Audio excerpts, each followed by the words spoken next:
The scream from the eastern gate reached the palace before the messenger did, and Wren Sable dropped her basket of dried herbs the moment she heard it.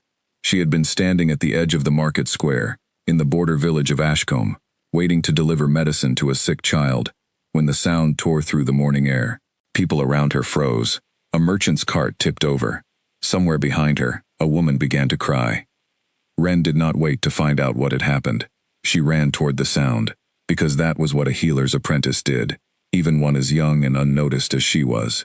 She had spent 3 years learning under old Agnes, the village healer, mixing salves and setting bones, and not once had she imagined that a single morning would change the direction of her entire life. When she reached the gate, she found chaos.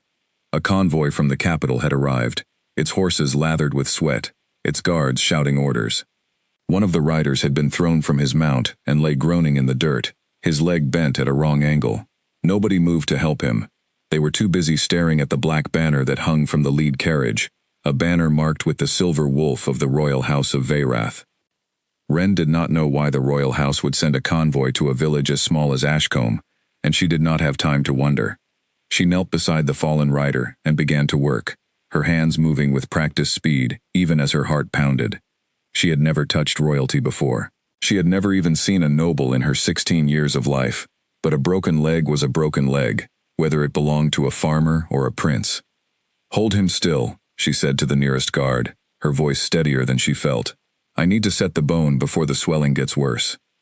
The guard, a broad man with a scar across his jaw, looked at her with surprise, as if he had not expected a village girl to give him an order. But something in her tone made him obey. He gripped the rider's shoulders, while Wren straightened the leg with a firm, quick motion. The rider cried out, then went pale and quiet, the pain settling into something more bearable. "You know what you are doing," the guard said, watching her bind the leg with clean linen from her satchel. She did not look up. She was already checking the rider's pulse, counting the beats under her fingers, making sure the shock had not taken too much from his body. It was only when she finished that she noticed the second carriage, the one that had not moved since the convoy arrived. Its curtains were drawn, its wheels caked in the dust of a long journey. Unlike the others, no guards stood close to it. They stood a respectful distance away, as though something inside commanded a silence they did not dare disturb. "Who is in there?" Wren asked, before she could stop herself.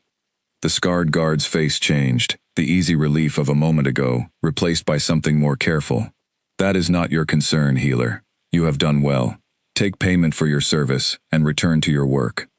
But Wren had already learned enough of the world to recognize fear when she saw it, and the guard's eyes held fear now, the kind that came from serving something greater and more fragile than himself. She rose to her feet, brushing the dirt from her knees, and looked toward the silent carriage with a curiosity she could not suppress. Before she could ask another question, an older woman stepped down from the front of the convoy, dressed in the deep blue robes that marked her as a royal physician. She studied Wren with sharp, appraising eyes. "You set that leg well," the physician said. "Better than most healers twice your age." "Thank you," Wren said, unsure whether she was being complimented or examined. "What is your name, girl?" Wren Sable." The physician's gaze lingered on her for a long moment, as if measuring something Wren could not see. Then she turned toward the carriage that no one approached, and back to Wren again. "How would you feel about a position in the capital?" Wren blinked. "I have duties here. My teacher needs me. My family needs me." "I am not asking whether you want to leave your village," the physician said, her voice gentle but firm. "I am asking whether you understand what an opportunity like this means. The royal court needs a healer with steady hands and a steadier mind. You have both. Few do." Wren looked past the physician toward the silent carriage one more time, and for a reason she could not name, a chill ran along her spine, not of fear, but of something closer to recognition, as though a door somewhere far away had just creaked open and was waiting for her to walk through it. "I need to speak with my teacher first," Wren said. "Of course," the physician replied. "We will make camp outside the village tonight. Bring your answer by morning." That evening, Wren sat across from Agnes in the small cottage that had been her home and her school for 3 years. The fire crackled between them, throwing long shadows across shelves lined with jars of dried roots and bottled tinctures. Agnes listened to the whole story without interrupting, her wrinkled hands folded in her lap. They want you for the palace, Agnes said when Ren finished, not as a question, but as a quiet statement of fact. I do not understand why. There must be healers far more skilled than me in the capital. Skill is not always the thing they are looking for, Agnes said. Sometimes what a court needs is someone who has not yet learned to be afraid of power. She reached across the small table and took Ren's hand. You have always had a gift for seeing what others miss. Perhaps that is why they have come all this way to find you. I do not want to leave you, Ren admitted, her voice thinner than she intended. And I do not want you to go, Agnes said, smiling sadly. But you were never meant to spend your whole life mixing salves in a village that will forget your name the moment you are gone. There is a bigger story waiting for you, Ren. I have felt it since you were a child. Go and find out what it is. The next morning, Ren stood before the physician, with her small bag of belongings, and her instruments wrapped carefully in cloth. She had said her goodbyes to her family in the quiet hours before dawn, her mother's tears still fresh on her mind, her father's proud but worried nod carved into her memory. I will go, she said. The physician nodded, as though she had never doubted the answer. Good. We leave within the hour. The journey to the capital took 6 days. Ren rode in a modest wagon near the back of the convoy, watching the countryside change from familiar hills to unfamiliar cliffs and forests she had only heard of in stories. She spent the hours asking the physician, whose name she learned was Nora, about the palace, about the healers who worked there, about the strange silence that clung to the second carriage like fog that never lifted. Nora answered most of her questions honestly, but whenever Ren asked about the occupant of that carriage, the older woman's expression closed like a shutting door. You will understand soon enough, Nora said each time. It is not my place to explain what belongs to the king. The king. The words settled strangely in Ren's chest. She had heard, even in her small village, whispers about the Alpha King of Veyrath, a ruler crowned 3 years ago, under circumstances no one spoke of clearly. She had heard he never left his throne room without guards flanking him like a wall of silence. She had heard, most strangely of all, that he had not spoken a single word since the night of his coronation, that his voice had vanished the same night his crown had arrived, as if the two could not exist together. She had assumed these were village stories, the kind that grew taller with every retelling, the kind meant to frighten children into obedience. But watching the guards around that second carriage, watching how even Nora seemed careful with her words, Ren began to wonder if there was truth buried somewhere beneath the rumors. On the third night of the journey, the convoy stopped near a river to water the horses, and Ren found herself sitting beside a young guard named Owen, who had been assigned to watch the healer's wagon. He was younger than the scarred guard from the village gate, perhaps only a few years older than Ren herself, and he seemed far less careful about what he said.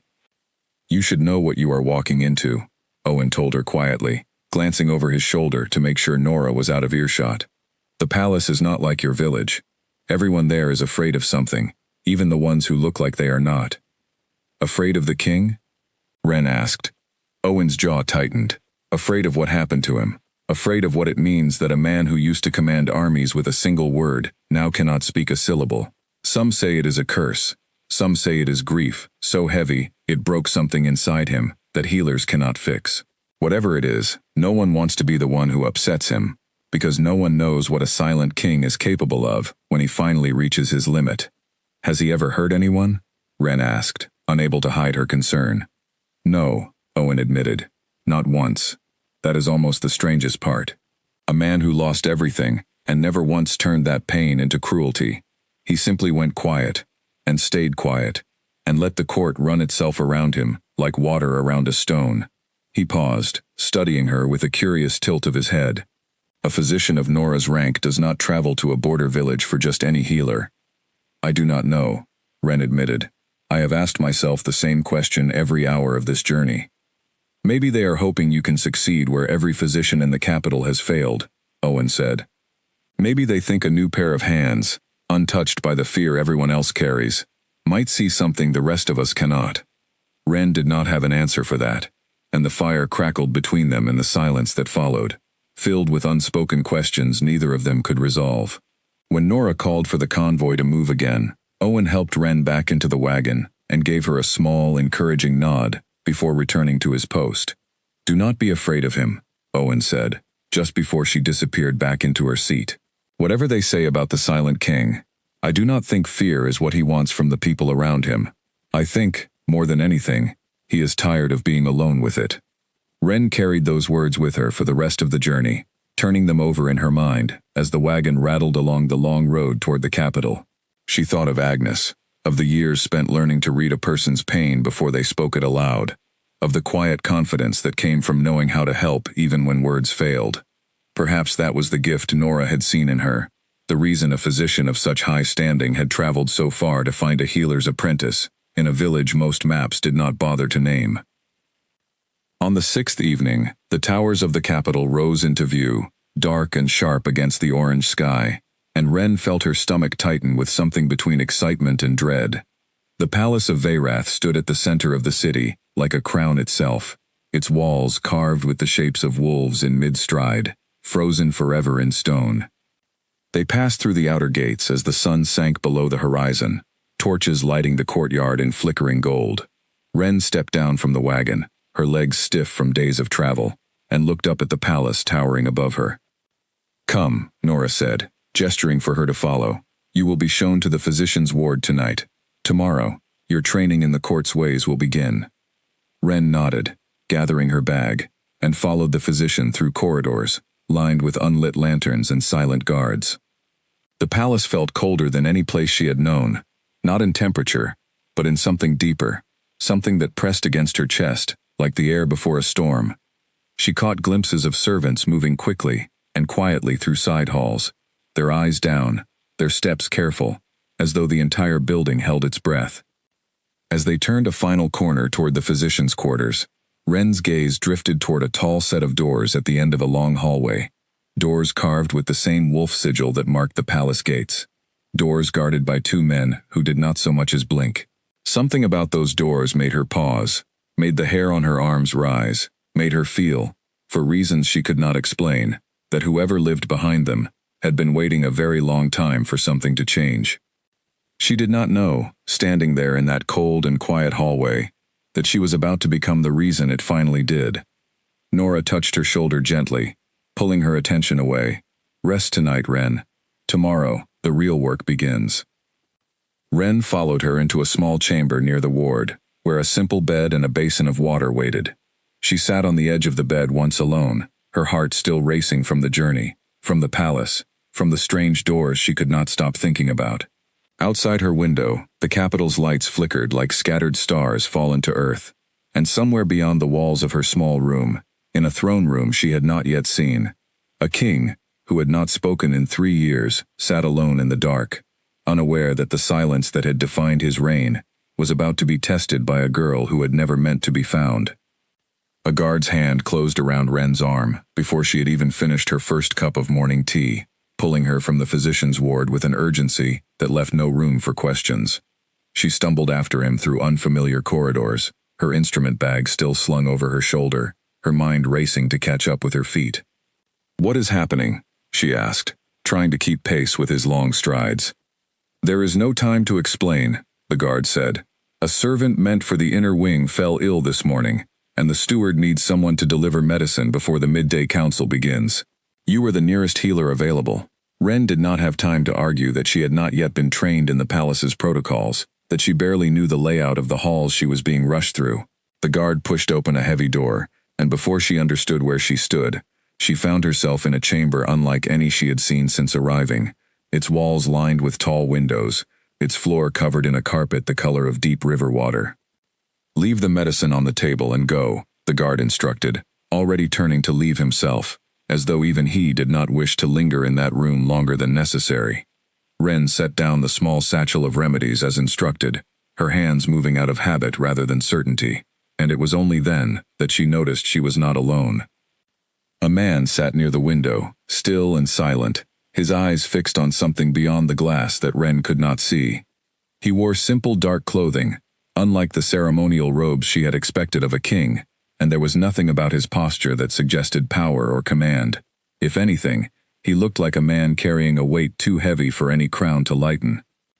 She realized, with a jolt that traveled straight through her chest, exactly who she was looking at. "Your Majesty," she said quickly, dropping into the bow Nora had taught her the night before, her heart hammering so loudly she was certain he could hear it from across the room. He did not respond, not with words, not even with the small acknowledging gesture she had expected. He simply turned his head toward her, and for the first time, Ren saw his eyes directly, a pale gray that seemed to hold both exhaustion and something sharper beneath it, something that looked almost like curiosity. "I apologize for intruding," Ren continued, unsure whether silence meant she should stay or leave. "I was told to bring medicine for the ill servant, but it seems I have been brought to the wrong chamber." Still, he said nothing. But he rose from his seat, slow and deliberate, and crossed the room toward her with a steadiness that did not match the exhaustion she had seen in his eyes only moments before. Ren held her ground, though every instinct told her to step back, to lower her gaze, to do anything but stand there, meeting the stare of a king who had not spoken in 3 years. He stopped an arm's length away and studied her the way Nora had studied her at the village gate, as though searching for something specific in the shape of her face, the set of her shoulders, the way she held herself despite clearly not belonging in this part of the palace. "I am Ren," she offered, because the silence had stretched long enough that she felt compelled to fill it with something. "Ren Sable. I only arrived last night. I am training under physician Nora." Something shifted in his expression at the sound of her name, subtle but unmistakable, like a door easing open a fraction of an inch. He tilted his head slightly, and for one strange moment, Ren felt as though he recognized her, though she was certain they had never met before in her life. The chamber door opened behind her with a sudden bang, and the palace steward, a narrow man named Perrin, with sharp eyes and sharper opinions, strode in with visible alarm. "Your Majesty, forgive the intrusion, there has been a mistake." He turned to Ren with a look of pure irritation. You are not meant to be here. Who allowed a servant girl into the king's private chamber?" "I was told to deliver medicine," Ren said, straightening despite the way her cheeks burned under his glare. "I did not choose to come here. I was brought." "Then you will leave, immediately," Perrin said, already reaching for her arm to steer her toward the door. King Kale raised his hand. It was such a small gesture, barely more than a lift of his fingers, but the effect on Perrin was immediate. The steward froze mid-step, his mouth opening and closing without sound, his earlier confidence draining from his face like water from a cracked jug. "Your Majesty," Perrin said carefully, "surely you do not intend for her to remain." Kale did not answer him either, not with words, but he did not lower his hand, and the meaning was unmistakable to everyone in the room. Ren watched, stunned, as the most powerful man in the kingdom silently overruled his own steward, with nothing more than a raised palm, and did so, she realized slowly, to keep her from being pulled away. "I do not understand," Ren said quietly, more to herself than to either of them. Perrin straightened his robes with visible discomfort, clearly searching for a way to salvage his authority in front of the king. "It seems," he said stiffly, "that His Majesty wishes for you to remain a moment longer. I would advise you not to overstep whatever courtesy he is currently extending." "I have duties in the ward," Ren said, glancing between the two men, unsure whose expectations she was meant to follow. "Physician Nora will be looking for me." Kale turned toward Perrin and made a small motion with his hand, a gesture the steward seemed to understand instantly, though Ren did not. "He wishes for a message to be sent to the physician," Perrin translated reluctantly, "informing her that you have been detained by royal request, and that your presence will be required in the palace for the time being." "For how long?" Ren asked, feeling the walls of the chamber close in around her despite their grand height. Perrin looked to Kale, who offered nothing further, no gesture, no expression that gave away an answer. The steward exhaled sharply through his nose, clearly displeased with the position he found himself in. "That," Perrin said, "will apparently be decided by His Majesty, and His Majesty alone." Ren turned back to the king, searching his face for some explanation, some reason behind the strange authority he had just exercised on her behalf. He met her gaze steadily, and though his lips remained closed, there was something in his expression that felt almost like an apology, as if he understood how strange his silence must appear to someone who had only just arrived and knew nothing of the years that had shaped it. "I do not know why you want me here," Ren said softly, forgetting for a moment that she was speaking to a king rather than simply a man. "But I have nowhere else to be at the moment, it seems." The faintest change crossed his face at that, something that was not quite a smile, but close enough to one that Ren felt her breath catch in her throat. Perrin cleared his throat loudly, clearly uncomfortable with the exchange he was witnessing. "I will have a chamber prepared near the physician's ward," Perrin said, already moving toward the door with the brisk efficiency of a man eager to escape an uncomfortable situation. "You will remain there until further notice. I trust you understand the seriousness of royal favor, girl. It is not something to be taken lightly, nor squandered through carelessness." "I understand," Ren said, though in truth, she understood very little of what had just happened. As Perrin disappeared through the door to arrange her new quarters, Ren remained alone with the king for a brief, charged moment, the silence between them heavier now than before, filled with questions neither of them could yet answer.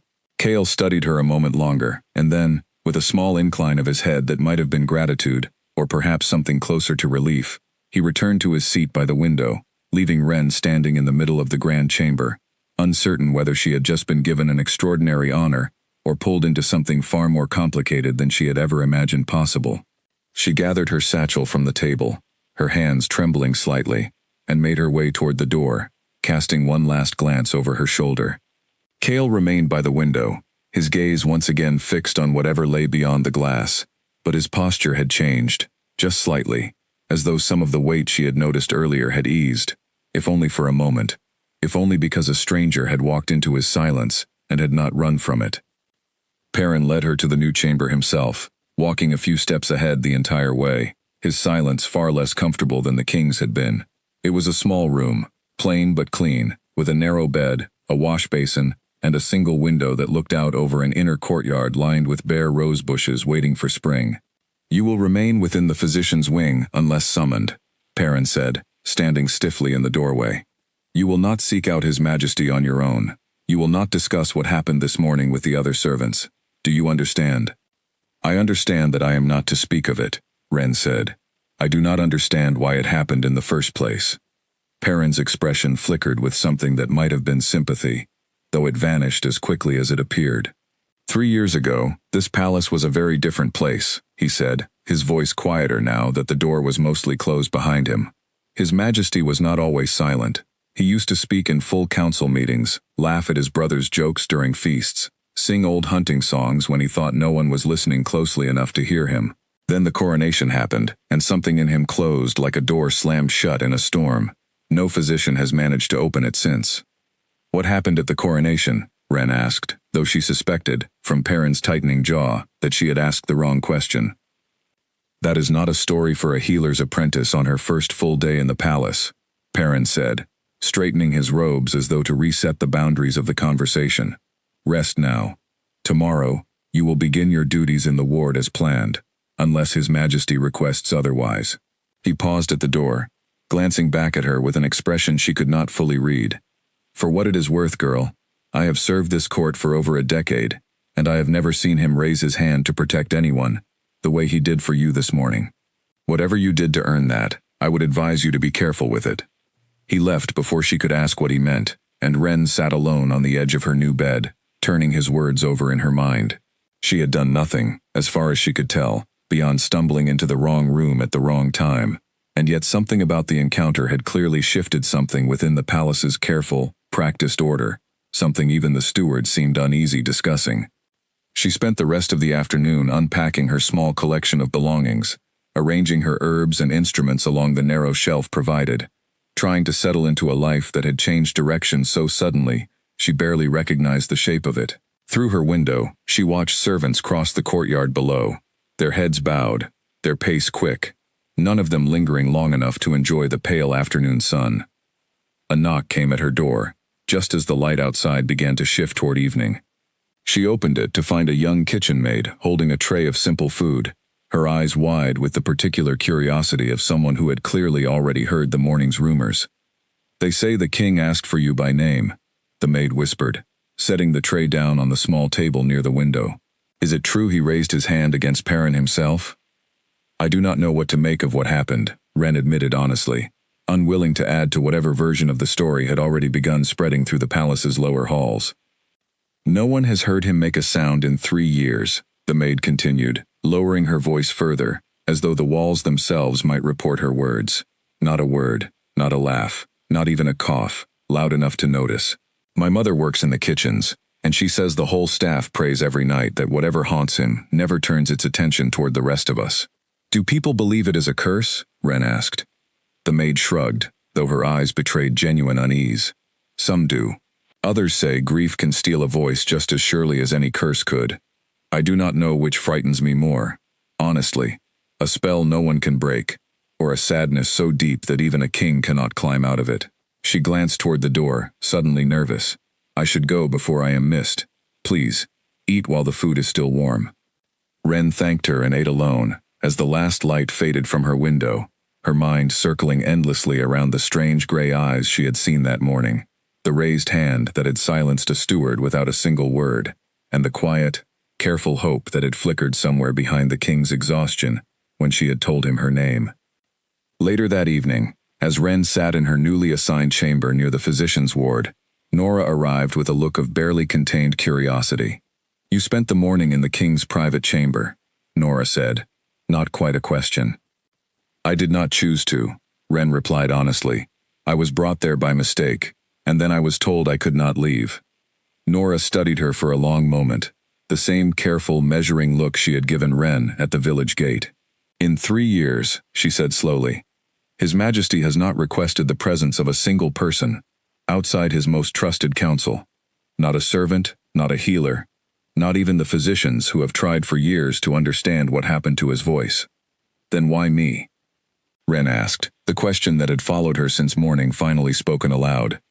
Nora's expression softened, though the curiosity in her eyes did not fade. I do not know, she admitted, but I intend to find out. And I suspect, Wren Sable, that you will find out alongside me, whether either of us is prepared for what we discover. 3 days passed before Wren was summoned again, and in that time, she learned the physician's ward the way she had once learned the paths through Ashcomb's forests, by walking them until her feet knew the way without her mind needing to think about it. She assisted Nora with minor injuries among the staff, prepared tinctures for the palace's aging cook, and listened carefully to every conversation that drifted past her, hoping to piece together more of the story Perrin had refused to finish. It was Nora, in the end, who gave her the next piece, though she did so carefully, as if handling something sharp. His Majesty had a brother, Nora said one afternoon, as they ground dried chamomile together at the long work table in the ward. Prince Rydian, 2 years younger, but fierce in a way most people found impossible not to admire. The two of them were inseparable as boys. Was, Wren repeated quietly, catching the tense. Nora's hands stilled over the mortar. He died the night of the coronation. That is all I am permitted to say, and more than I should have said at all. Permitted by whom? By the weight of what happened, Nora said simply, and would not be drawn further, no matter how carefully Wren tried to ask. Later that same afternoon, Wren carried a tray of fresh bandages toward the storage room at the far end of the ward, and nearly collided with Owen, who was leaning against the corridor wall with the relaxed posture of a man who had found a reason to linger somewhere he did not strictly need to be. You survived your first summons then, Owen said, falling into step beside her as she continued down the hall. Barely, Wren admitted. I still do not understand why he wanted me there in the first place. Word travels fast in a place this small, Owen said, lowering his voice. The guards outside the council chamber say Perrin has been unusually quiet since that morning, which for a man who never stops talking, is its own kind of announcement. Something happened in that room, even if none of us know exactly what. Nothing happened, Wren said, though even as she said it, she was not entirely certain it was true. He looked at me. He raised his hand to stop Perrin from removing me. That is all. That is not all, and you know it is not all, Owen said, though not unkindly. In 3 years, no one outside his most trusted counsel has been permitted near him without a wall of guards and a very short list of approved topics. You walked into a room by accident and walked out with a standing invitation. That is not nothing, Wren. Wren did not have an answer for that, and Owen, sensing her discomfort, softened his tone. I do not say this to frighten you, he added. I say it because I think you deserve to understand what you have stepped into, even if none of us fully understand it ourselves. Just be careful who you trust, with what you see and hear inside these walls. Not everyone here wishes the king well. even if they wear the same uniform I do." His words settled over her like a quiet warning she could not yet fully interpret, and she carried them with her for the rest of the day, turning them over even as she resumed her work, grinding herbs, and preparing the evening's remedies alongside Nora. It was into that same uneasy quiet that the summons finally arrived. A guard arrived at the ward with a summons Wren had not expected. His Majesty required her presence in the Eastern Garden before sunset. Nora offered no explanation beyond a knowing look and a gentle push toward the door, telling her only to go, and to be honest with him about whatever he wished to know.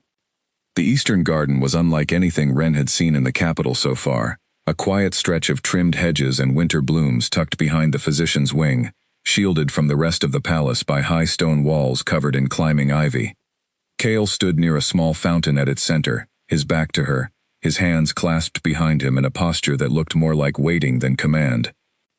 "Your Majesty," Wren said softly, announcing her presence. He turned, and for the first time since their encounter in his chamber, something close to relief crossed his face, as though he had genuinely wondered whether she would come at all. He gestured toward a stone bench near the fountain, an invitation rather than an order, and Wren sat, watching as he settled beside her, close enough that she could feel the quiet tension radiating from him, though she could not yet name its source. From within his sleeve, he produced a small folded parchment and a piece of charcoal, offering both to her without a word. "You would like to write to me," Wren said, understanding slowly. He nodded once, a small, deliberate motion, and waited. Wren unfolded the parchment and found, to her surprise, that it already held writing, neat and careful, as though prepared in advance rather than composed on the spot.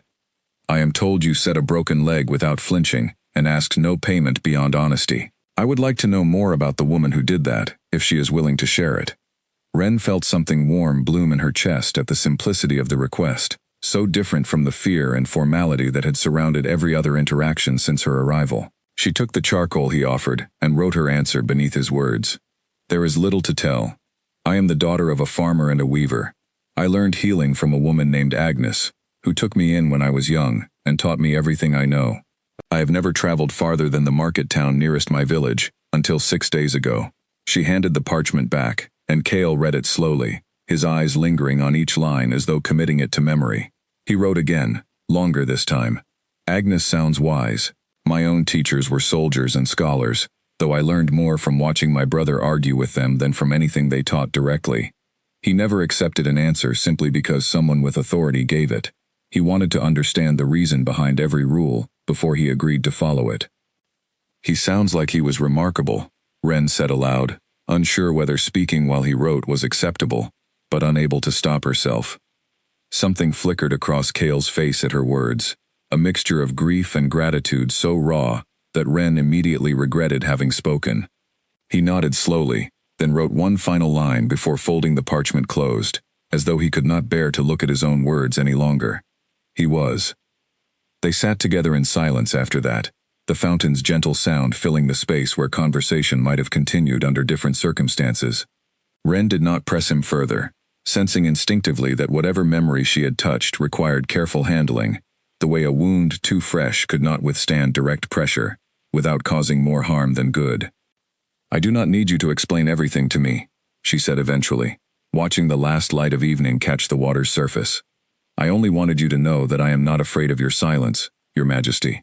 Whatever caused it, I imagine it must be a heavier thing to carry than most people around you understand." Kale turned to look at her then, his gray eyes searching her face with an intensity that made her breath catch, and for a moment, Wren was certain he wanted to say something aloud, that the words were forming somewhere behind his closed lips, straining against whatever held them locked away. But nothing came, only a slow exhale, and a small, grateful incline of his head that told her, more clearly than any words could have, that he had heard her, and that it mattered. A rustle of movement near the garden's entrance broke the moment, and both of them turned to see a tall, well-dressed man watching them with narrowed eyes, his expression carefully neutral in the way of someone who had trained himself never to reveal his true thoughts. "Your Majesty," the man said, bowing with practiced elegance, "forgive the intrusion. I did not realize you had company this evening." Kale's posture changed immediately, straightening with something that looked almost like wariness, and Wren felt the warmth of their earlier exchange evaporate under the newcomer's watchful gaze. "Lord Draven," Wren heard Nora's voice explain later that night, when she returned to the ward and recounted the encounter in careful detail. "One of the most powerful nobles in the kingdom, and not a man who enjoys surprises, especially ones involving His Majesty's private time." "He did not seem pleased to see me there," Wren said. "He would not be," Nora replied, her voice heavy with implication. "Lord Draven has spent the better part of 2 years positioning his daughter as a future queen, hoping the king's silence would eventually make him easier to guide toward a marriage of convenience. A healer's apprentice sharing quiet conversation with His Majesty in the garden is not a development he will welcome." Wren felt a chill settle over her at the thought, though she could not entirely explain why the idea of Lord Draven's displeasure troubled her as much as it did. She had done nothing wrong, had sought nothing beyond honest conversation with a lonely man who happened to wear a crown. And yet something in Draven's narrowed eyes had suggested that honesty and simplicity were exactly the qualities he found most dangerous. "Should I be worried?" Wren asked. Nora considered the question carefully before answering. "I think," she said slowly, "that you should be careful, which is not quite the same thing as worried. Lord Draven does not act rashly. He watches, and waits, and moves only when he is certain of the outcome. If he has decided you are worth watching, then you have already become more significant to this court than you realize."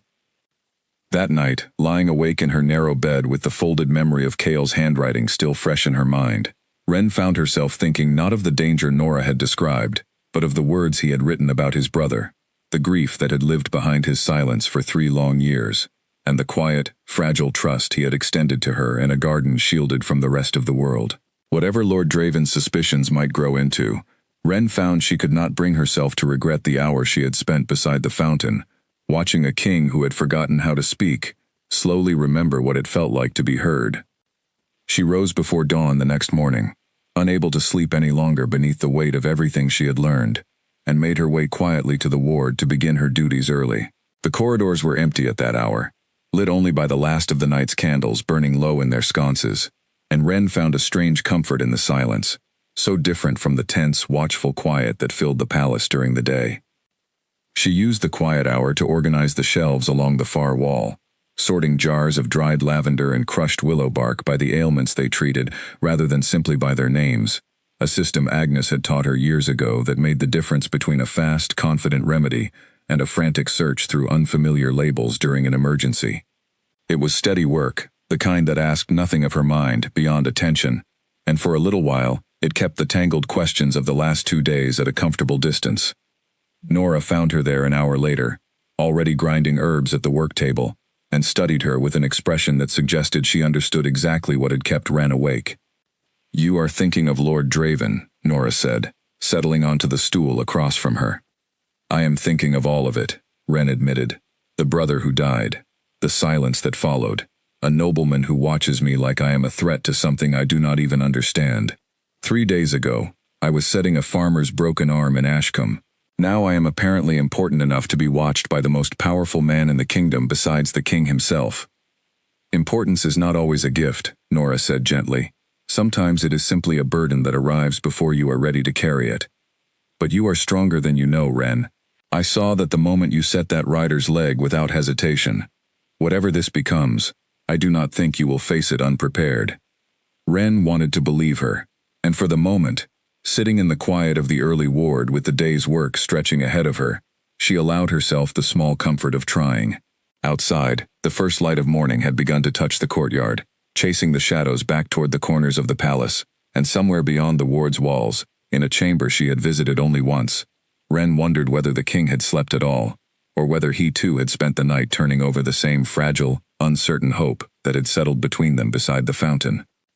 A week into her time at the palace, Wren had begun to settle into a rhythm that felt, for the first time since her arrival, almost familiar.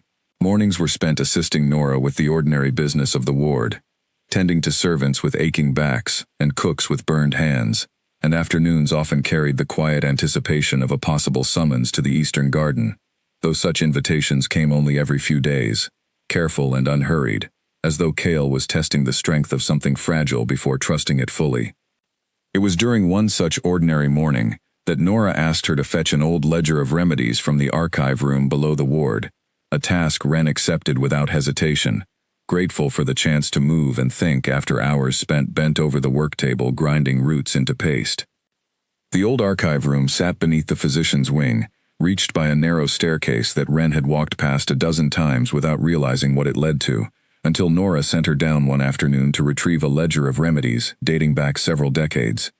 The air below was cool and dry, thick with the smell of aging paper, and rows of shelves stretched further into the dark than Wren had expected, filled with boxes and folders that looked as though they had not been disturbed in years.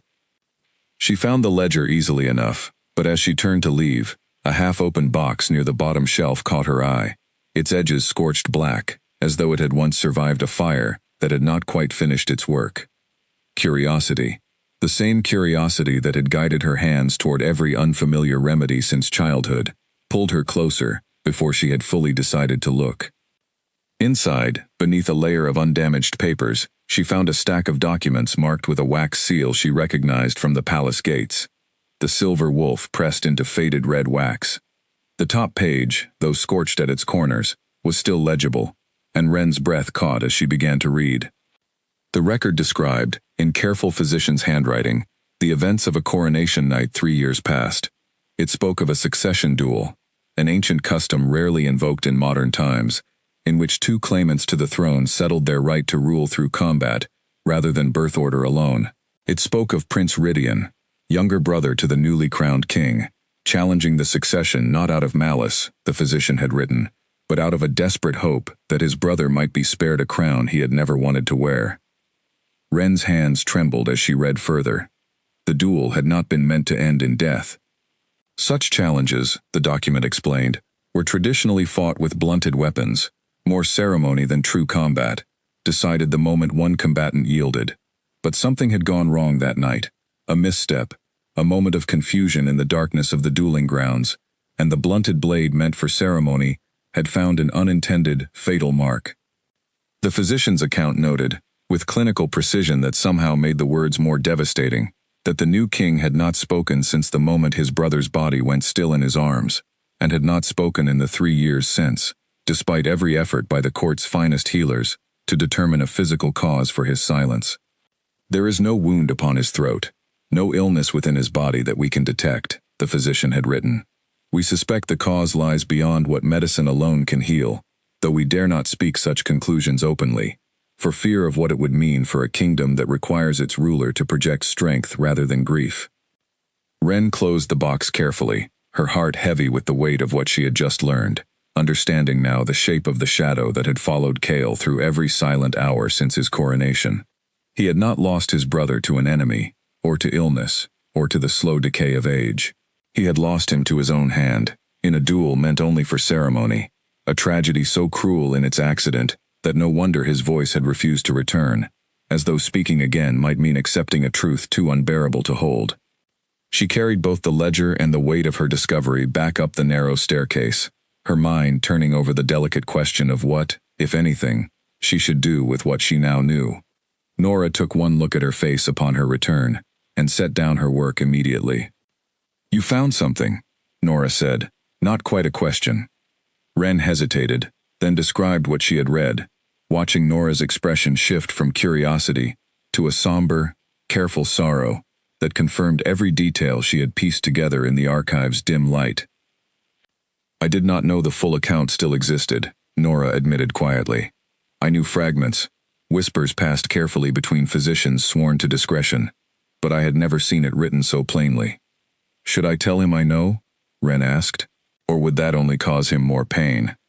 Nora considered the question, with the seriousness it deserved. "I cannot answer that for you," she said finally. "But I will say this. A wound left untouched does not heal, simply because no one speaks of it. Sometimes it festers instead, deep beneath the surface, until it finds another way to break free." Wren thought of Cale's raw expression in the garden when she had mentioned his brother, the grief and gratitude tangled together in his eyes, and she understood, with a clarity that settled deep in her chest, that Nora was right. Whatever pain lived behind his silence had been carried alone for 3 long years. Perhaps it was time someone carried it alongside him, even if only for a moment. She did not seek him out that evening, unwilling to force a conversation before she had properly considered how to approach something so fragile. Instead, she spent the night composing her thoughts carefully, the way Agnes had once taught her to approach a difficult diagnosis, gathering every piece of evidence before offering a conclusion that could not be gently unspoken once given voice. She encountered Owen briefly on her way back from the archive that same morning, and though she did not share the specifics of what she had found, he seemed to notice the change in her mood immediately. "You look like someone who has been carrying something heavy," he observed, falling into step beside her. "I have learned something I am not certain how to hold," Wren admitted, "about the king, about what happened before his silence began." Owen's expression grew serious. "Then you understand now why the whole palace treats his quiet the way it does. It is not simple fear of a curse, Wren. It is the fear of standing near a grief so large that none of us know how to help carry it." He paused, studying her carefully. "Do you intend to tell him you know?" "I do not know yet," Wren said honestly. "I am afraid of causing him more pain, but I am also afraid of what it costs him to keep carrying it entirely alone." "For what it is worth," Owen said, "I think you might be the first person in 3 years who has cared more about easing his burden than about managing the political consequences of his silence. That has to count for something." His words stayed with her through the rest of the day, echoing alongside Nora's earlier counsel as she weighed the delicate question of what to do with the truth she now carried. By the time evening approached, she had made her decision, though her heart still pounded with uncertainty as she waited to see whether the summons she hoped for would arrive at all. The summons came the following afternoon, delivered by a guard who no longer seemed surprised to find himself fetching a healer's apprentice for the king's private company. Wren followed him to the eastern garden once more, her heart steady, despite the uncertainty pressing against her chest. Kale sat near the fountain as before, and this time, when he saw her approaching, something in his posture eased immediately, as though her presence alone had already begun to lift some portion of the weight he carried. He gestured for her to sit, and produced the familiar parchment and charcoal, but Wren shook her head gently before he could begin writing. "I found something in the archive yesterday," she said carefully. "I was not looking for it, but once I saw it, I could not stop myself from reading. I know what happened the night of your coronation, Your Majesty. I know about your brother." Kale went very still, his gray eyes searching her face for a long, silent moment, and Wren held his gaze without flinching, refusing to let her own fear of overstepping outweigh the honesty she believed he deserved. "I am not telling you this to cause you pain," she continued softly. "I am telling you because I do not think you should have to carry something so heavy entirely alone, not anymore. Whatever happened that night, it was an accident, a tragedy born from a broken moment, not from any cruelty in your heart. I do not believe, for even a moment, that you meant for it to happen." For a long time, Kale said nothing, his jaw tight, his hands clenched against his knees, as though physically restraining something that wanted desperately to break free. Then, slowly, his shoulders began to shake, and Wren watched, her chest aching with a sympathy too large for words, as tears fell silently down the face of a king who had never once, in 3 long years, allowed himself to be seen breaking. She did not reach for him, sensing instinctively that he needed the space to feel what he felt without interruption, but she remained close, a steady, quiet presence beside him, as the fountain's gentle sound filled the space where his voice still refused to go. When his tears finally slowed, he lifted his head and looked at her with an expression so raw and grateful that Wren felt her own eyes sting in response. He reached for the parchment then, his hand trembling slightly, as he wrote a single line, shorter than anything he had written before, but heavier, somehow, than all the words that had come previously. "Thank you for not looking away." Wren took his hand gently, the first time she had touched him beyond the careful distance of their earlier exchanges, and felt him grip her fingers with a quiet desperation that told her, more clearly than any written words could have, exactly how alone he had been, and how much it had cost him to let someone finally see the truth he had hidden, even from himself. "I am not going anywhere," she said softly, and meant it with a certainty that surprised her, given how recently her entire world had changed. "Whatever comes next, Your Majesty, you do not have to face it in silence alone." They remained there together as the evening light faded into deep blue dusk, 2 people bound now by a truth too heavy for either of them to carry easily alone, but somehow, in the sharing of it, made just slightly more bearable than it had been the day before. When Wren finally rose to return to the ward, Cale walked with her as far as the garden gate, an unspoken gesture that surprised the guards stationed nearby, who exchanged quick, uncertain glances before schooling their expressions back into practiced neutrality. At the threshold, he paused and wrote one final note before letting her go, his hand steadier now than it had been throughout the whole encounter. I have not spoken his name aloud since that night. I do not know if I ever will again, but it helps, somehow, that you know it now too, and that I do not have to be the only one who remembers him. I will remember him with you, Wren said simply, for as long as you wish it. He nodded, folding the parchment carefully, as though it were something precious, rather than a simple scrap of paper, and Wren walked back toward the ward, with a lightness in her chest that she had not expected to feel after carrying such heavy news. It was not happiness exactly, not yet, but it was something close to hope, the quiet, fragile kind that grows slowly after a long season of grief, uncertain of its own right to exist, but growing nonetheless.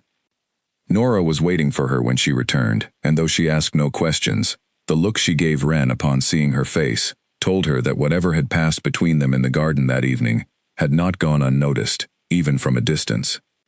You told him, Nora said quietly. I told him, Wren confirmed, and I think, for the first time in 3 years, he let himself grieve in front of someone instead of alone. Nora's eyes softened with something that looked almost like pride. Then you have done something none of the rest of us managed in all that time, she said. Rest now, Wren. Tomorrow will bring its own challenges soon enough, and you have earned tonight's peace. Word of the garden meetings spread through the palace faster than Wren could have anticipated, carried not through open gossip, which the staff still feared too much to risk, but through the quieter language of glances and small courtesies that shifted in her direction as the days passed. Servants who had once looked through her now offered small nods of acknowledgement. Guards who had questioned her presence in certain corridors now stepped aside without comment. It was as though the entire palace had collectively decided, without a single word spoken aloud, that whatever was happening between the silent king and the healer's apprentice deserved careful respect rather than casual interference. Cale's summons came more frequently now, sometimes twice within the same week, and their conversations in the Eastern Garden grew longer, less bound by careful formality and more comfortable with silence itself, the kind of silence that did not need filling because the understanding between them had already grown deep enough to hold it. You have taught me something, Wren told him one evening, as they walked slowly along the garden's outer path, the winter roses casting long shadows in the fading light. I used to think silence meant absence, that a person who did not speak had nothing left to say. But you have shown me that silence can hold entire conversations, if two people are patient enough to listen for them. Cale glanced at her, something warm and unguarded in his expression, and reached for the parchment tucked into his sleeve. You listen better than anyone I have known, he wrote. Even before I lost my voice, I do not think anyone listened to me the way you do now. Perhaps that is because most people are too busy waiting for their turn to speak, Wren said. I learned early, from Agnes, that healing often requires more listening than talking. A patient will tell you what is wrong with them, if you are patient enough to notice the details they do not think to mention directly.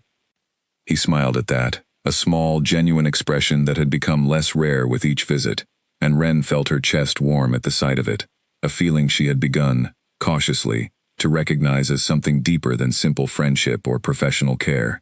Not every consequence of the palace's growing awareness was gentle. 3 days earlier, a senior court noble named Lord Hollis had approached Nora directly, demanding that Wren be reassigned to duties outside the capital entirely, citing concerns that a healer's apprentice of such low birth had no place occupying so much of the king's private attention. Nora had refused him firmly, reminding him that assignments within the physician's wing fell under her authority alone, but the confrontation had left Wren shaken for the better part of a day. He does not know me, Wren had said to Nora afterward, still trying to steady her breathing. He has decided I am a problem, without ever exchanging a single word with me. That is precisely the danger, Nora had replied. Men like Hollis do not need to know you to fear what you represent. A king who has been silent and pliable for 3 years, suddenly showing warmth towards someone outside their control, threatens every careful arrangement they have built around his silence. You do not have to have done anything wrong to be seen as a threat, Ren. Sometimes simply existing in the wrong place is enough. Ren had carried that warning with her in the days since, watching the court with a wariness she had not needed before, noting which nobles offered polite nods, and which ones looked through her as though she did not exist at all. It was with that same caution that she walked beside Cale through the garden this particular evening, grateful for the quiet reprieve his company offered from the tension building slowly around her, in every other corner of the palace. Their walk was interrupted by the sound of hurried footsteps on the garden path, and both of them turned to see a young noblewoman approaching, dressed in fine violet silk that marked her as someone of considerable standing. She stopped a respectful distance away, though her eyes lingered on Ren, with an expression that held more curiosity than hostility. "Your Majesty," she said, offering a graceful curtsy. "Forgive my intrusion. I did not mean to interrupt." Cale's posture straightened slightly, though not with the wariness Ren had seen when Lord Draven appeared. He inclined his head toward the young woman in acknowledgement, and Ren recognized, from the shape of her features, an unmistakable resemblance to the noble who had watched them so carefully in this same garden days before. "You must be Lady Elena," Ren said, before she could stop herself, remembering Nora's description of Lord Draven's daughter. The young woman's eyes widened slightly, surprised to be recognized. "I am. And you must be the healer everyone has been discussing." She studied Ren with an expression that was difficult to read, somewhere between assessment and genuine interest.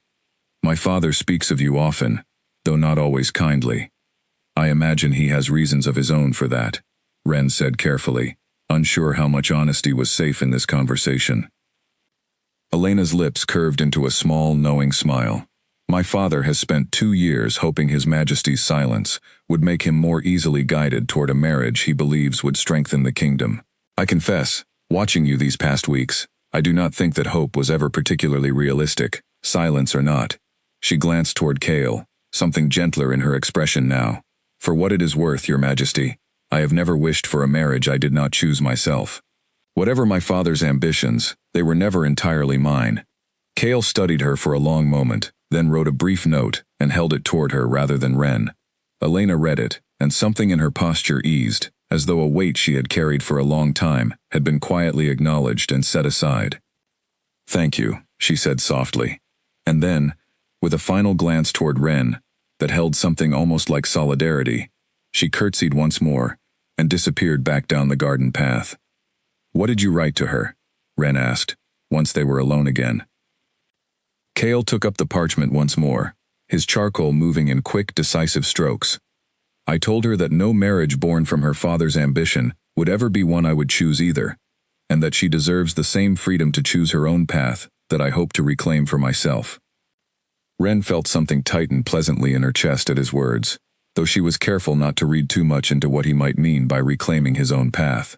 Still, the exchange left her with a lighter heart than she had expected, understanding now that whatever tension existed between the king and Lord Draven's ambitions, it did not necessarily extend to the daughter caught in the middle of it. They continued their walk as dusk settled fully over the garden, the conversation drifting into easier territory. Stories of Ren's childhood in Ashcombe, memories Cale shared through careful, patient writing about hunting trips with his brother, before the weight of succession had settled over their relationship. It was, Ren thought, the closest thing to an ordinary evening she had experienced since arriving at the palace, two people simply enjoying each other's company, without the constant shadow of politics and fear pressing down around them. As they neared the garden's entrance to part ways for the evening, Cale stopped suddenly, his expression shifting into something more serious. He wrote quickly, his hand less steady than before. "I do not know what this is between us, but I do not want it to end simply because I am afraid to name it. Would you allow me the chance to understand what I am feeling, without either of us rushing toward conclusions neither of us is ready for?" Ren read the words twice, her heart pounding steadily beneath her ribs, and found, when she looked up at him, that she did not need to search for an answer. It had already settled somewhere within her, quiet and certain, over the past several weeks of careful glances and shared silences. "I would like that very much," she said softly. "Whatever this becomes, Your Majesty, I do not think either of us needs to rush it. Some things are worth taking the time to understand properly." He reached for her hand then, gently, the way he had once before in the depths of shared grief, but this time the touch carried something different, warmer, filled with a fragile hope. Neither of them dared to speak aloud just yet. They stood together at the garden's threshold, as the first stars emerged overhead. Two people, slowly, carefully, learning to trust something neither of them had expected to find. In a palace that had spent 3 long years, believing its king incapable of feeling anything at all, beyond the silent weight of his grief. The following morning brought a test of that fragile trust sooner than Wren expected. She was summoned to the council antechamber, where Lord Hollis waited alongside 2 other nobles, their expressions carefully arranged into looks of polite concern that did nothing to disguise the coldness beneath. "We understand you have been spending considerable time in His Majesty's private company," Hollis said, his tone light but his eyes sharp. "The council wishes to remind you that such access is a privilege, not a right, and privileges extended carelessly can just as easily be withdrawn." "I have not sought access beyond what His Majesty himself has requested," Wren replied carefully, keeping her voice steady, despite the tightness gathering in her chest. "Perhaps not," Hollis said, "but a girl of your station, occupying so much of the king's attention, raises questions the council cannot simply ignore. Questions of influence, of intent, of whether a healer's apprentice understands the weight of what she is being permitted to witness." Before Wren could answer, the antechamber door opened, and Cale entered without announcement, his presence immediately silencing the room in a way that no spoken command could have achieved more thoroughly. He crossed to stand beside Wren, close enough that the message was unmistakable to everyone present, and fixed Hollis with a stare that carried 3 years of restrained authority behind it. Hollis paled slightly but held his ground. "Your Majesty, we meant no disrespect. We simply wished to clarify the young woman's position within the court." Cale reached for the parchment he now carried everywhere, and wrote a single line, holding it up for the entire room to see, rather than passing it quietly, as he usually did with Wren alone. "Her position is decided by me, and by no one else in this room." The silence that followed was absolute, broken only by the soft rustle of Hollis stepping back, his earlier confidence entirely drained away. Cale lowered the parchment, took Wren's hand gently in front of the assembled nobles, an act more declarative than any words could have been, and led her from the antechamber without a backward glance toward the men left standing in stunned, uncertain silence behind them. "You did not need to do that," Wren said quietly once they were alone in the corridor, though her heart still raced from the encounter. Cale turned to her, his expression fierce with a protectiveness she had not fully seen from him before, and wrote quickly on the parchment still clutched in his free hand. "I have let this court dictate too much for too long. I will not let them dictate this." Wren studied the words, then studied him, seeing in his tightened jaw and steady gaze a man who had spent 3 years letting his silence be interpreted however others found convenient, and who had, in the span of a single morning, decided he was done allowing that interpretation to extend to the one part of his life that finally felt like his own. "Lord Hollis will not let this go quietly," she said. "Men who lose face in front of a full council rarely do." Cale nodded, acknowledging the truth of her words without letting them shake his resolve, and wrote a final line before tucking the parchment away. "Then we will face whatever comes next together, the same way we have faced everything else since the day you arrived." They walked the rest of the corridor in comfortable silence, and though Wren could still feel the weight of Hollis's cold stare lingering somewhere behind her, she found she could not bring herself to regret a single moment of what had just happened. Whatever storm Lord Hollis and men like him intended to raise in the days ahead, she understood now that she would not face it as an outsider stumbling through an unfamiliar palace. She would face it standing beside a king who had finally, after 3 long years, found something worth breaking his careful, guarded distance for. Lord Draven did not visit the Eastern Garden again after the encounter that had first introduced him to Wren, but his absence proved far less comforting than she had hoped. Instead, his presence made itself known through quieter channels, whispered conversations that stopped abruptly when she entered a room, sideways glances from servants who had once been friendly, and a growing sense that something was being carefully arranged just beyond her ability to see it clearly. Nora noticed the shift as well, and one evening, after the ward had emptied of its usual patients, she sat Wren down with an expression more serious than Wren had seen from her since their first meeting at the village gate. "Lord Draven has called a private meeting with several members of the council," Nora said. "I was not invited, which tells me a great deal on its own, but one of the junior physicians overheard enough to piece together the shape of it." "What is he planning?" Wren asked, her stomach tightening. He intends to suggest, formally, that your presence in the palace poses a security risk, Nora said. He will argue that a healer's apprentice, with no established loyalty to the crown, arriving so suddenly and gaining such unprecedented access to His Majesty, warrants investigation. He may even suggest, carefully and without direct accusation, that you could be working on behalf of a rival territory, using whatever influence you have gained to weaken the kingdom from within. Ren felt the blood drain from her face. That is absurd. I have done nothing but tend to the sick and spend time with a lonely man who happens to wear a crown. I know that, Nora said gently, and I suspect, deep down, so does Lord Draven. But the truth rarely matters as much as the story that can be told convincingly to frightened people. He does not need proof, Ren. He only needs enough doubt to justify removing you before his ambitions for his daughter are permanently lost. Ren spent that night awake, staring at the ceiling of her small chamber, turning over every possible response to a threat she had no experience navigating. In Ashcombe, the worst danger she had faced was an illness resistant to treatment, or a difficult birth that tested every skill Agnes had taught her. She had never before needed to defend her own presence, her own honesty, against the calculated maneuvering of a powerful man, determined to see her gone. On the morning the summons to the council session arrived, Ren found Lady Elena waiting for her outside the physician's ward, her violet silks replaced by a plainer gray gown, as though she had dressed deliberately to avoid drawing attention to herself. I heard what my father intends to say today, Elena said quietly, glancing over her shoulder, to make certain they were not overheard. I wanted you to know, before you walk into that hall, that not everyone in this court shares his suspicion of you. Thank you, Ren said, genuinely grateful for the small kindness. I confess I do not know what to expect once I am standing in front of the full council. Do not let his confidence frighten you, Elena advised. My father speaks as though he has already won every argument before he begins it. It is a tactic, nothing more. He is skilled at making doubt sound like certainty, but the moment someone refuses to be intimidated by his tone, his arguments often prove far weaker than they first appear. Why are you telling me this? Ren asked. You are his daughter. Surely his ambitions serve your interests as much as his own.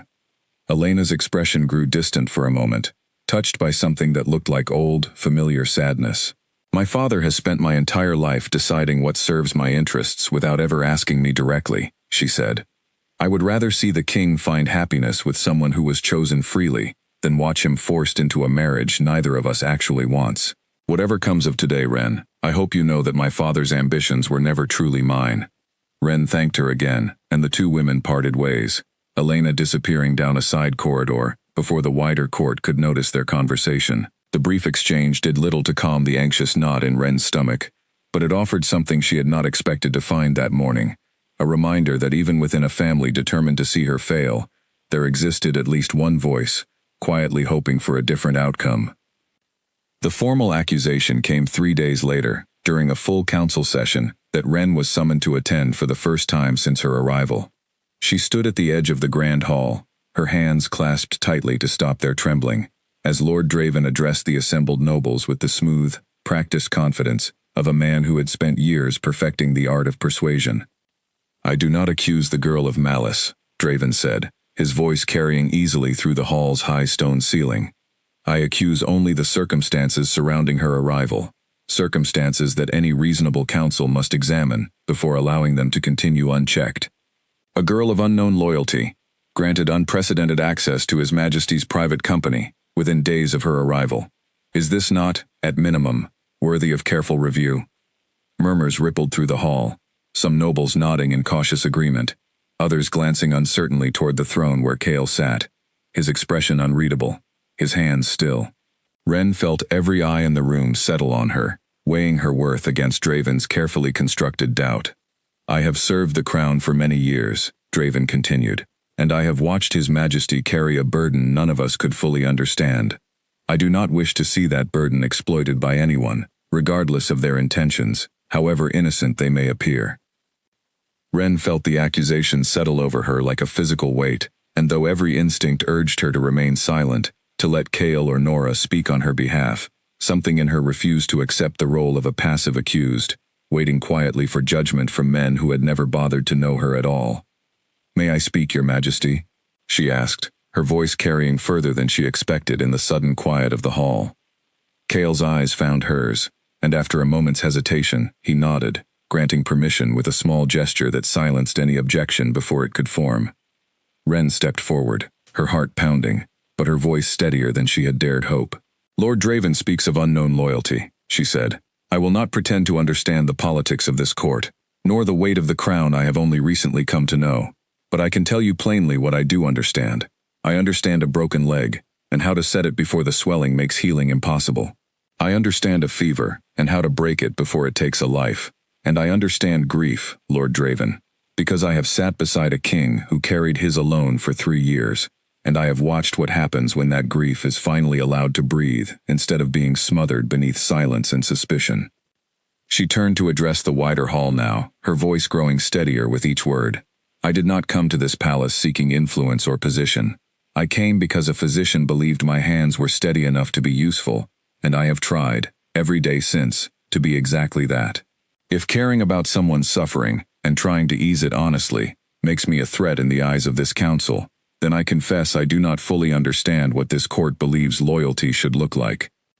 The hall fell into a heavy silence following her words, broken only when Cale rose slowly from his throne, his presence commanding immediate attention, even without a single spoken word. He crossed to stand beside Wren, and produced, for the first time in front of the entire assembled council, the familiar parchment he usually reserved for private conversations. He wrote quickly, then turned the parchment outward for the hall to see, his handwriting bold and deliberate.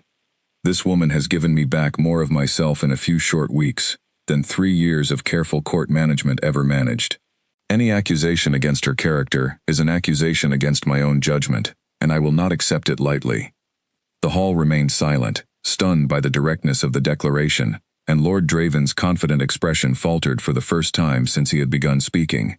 He opened his mouth to respond, then closed it again, seeming to recognize, perhaps for the first time, that whatever ground he had hoped to gain against Wren had just been decisively lost in front of witnesses who would not soon forget what they had seen. Your Majesty, Draven said carefully, I meant only to raise a legitimate concern for the council's consideration. I did not intend to question your judgment directly. Cale's expression remained unmoved, and he wrote one final line before returning to his throne, leaving the parchment held aloft long enough for every noble in the hall to read it clearly. Then let the record show that the concern has been considered and dismissed. The council session ended shortly after, the matter of Wren's presence formally closed, though the tension between Draven and the throne remained thick in the air as nobles filed slowly from the hall, whispering among themselves in tones too low for Wren to fully decipher. She caught Draven's eye briefly as she turned to leave, and found in his expression not defeat, but a calculating patience that told her the matter was far from truly finished, merely delayed, until he found a subtler path toward the same ambition. That evening, in the quiet of the eastern garden, Cale took her hand and held it for a long moment before reaching for his parchment. I am sorry you had to face that alone, he wrote. I should have spoken sooner. You spoke exactly when it mattered most, Wren said softly. That is enough for me. But even as she said it, she could not fully shake the image of Lord Draven's calculating patience, and she understood, with a certainty that settled uneasily in her chest, that whatever peace they had found tonight was only a pause, not an ending, in the battle that had quietly begun the moment she first walked into the king's private chamber. Nora found her later that night, still awake in the ward long after the rest of the staff had retired, and settled quietly beside her at the work table. You handled yourself well today, Nora said. Better than most nobles twice your age manage when facing a hall full of skeptical faces. I did not feel steady, Wren admitted. My hands were shaking the entire time. Steadiness is not the absence of fear, Nora said. It is choosing to speak clearly despite it. I have watched physicians freeze entirely, in far less pressure than what you face today. She studied Wren carefully. Lord Draven will not forget what happened in that hall. Men like him rarely forgive being outmaneuvered in front of witnesses. I know, Wren said quietly. I saw it in his eyes as he left. Then be careful, Nora said, her voice gentle but firm. Not fearful, but careful. There is an important difference between the two, and I think you have already begun to understand it. Wren nodded, grateful for the older woman's steady presence, and the two of them sat together in comfortable silence for a while longer, the ward quiet around them, the palace beyond its walls settling slowly into the uneasy rest of a court that had witnessed, that day, the first real challenge to its careful, long-standing order. Before returning to her own chamber, Wren stopped by the narrow window at the end of the ward's corridor, looking out over the sleeping city beyond the palace walls. Somewhere out there, beyond the reach of council halls and careful political maneuvering, ordinary people were living ordinary lives, unaware of the quiet war being waged inside the palace over the fate of a silent king and the healer who had unexpectedly become tangled in his story. She thought of Agnes, of the simple, steady rhythm of her old life in Ashcombe, and wondered, not for the first time, whether she had been prepared for any of what had followed her arrival here. And yet, even with Lord Draven's cold patience still fresh in her mind, even with the uncertain road ahead pressing at the edges of her thoughts, Wren found she could not bring herself to wish for a return to that simpler life. Something had changed in her since the day she set that rider's broken leg outside Ashcombe's gates, something that went deeper than the palace's grand halls, or the danger gathering slowly within them. She had found a purpose here that felt larger than herself, tied to a man who had spent 3 years believing himself beyond saving, and she was not ready, not yet, to walk away from whatever came next. The weeks following the council session settled into an uneasy calm, the kind that Wren had learned, even in her short time at the palace, never truly meant safety, only patience.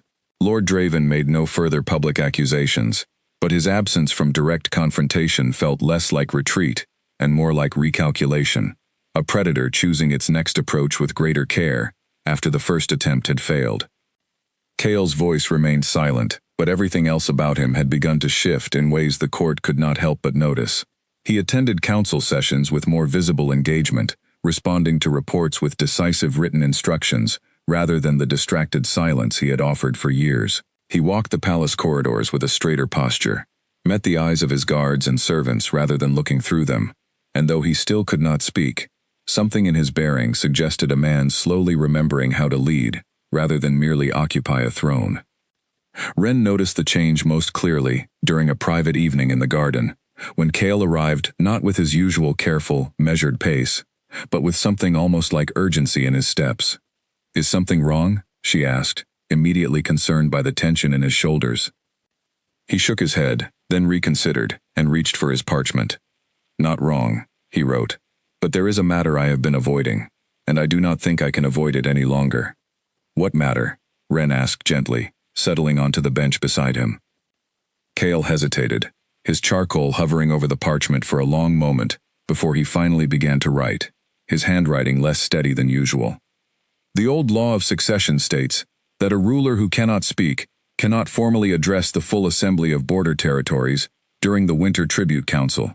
It has never been tested before, because no ruler has gone silent this long.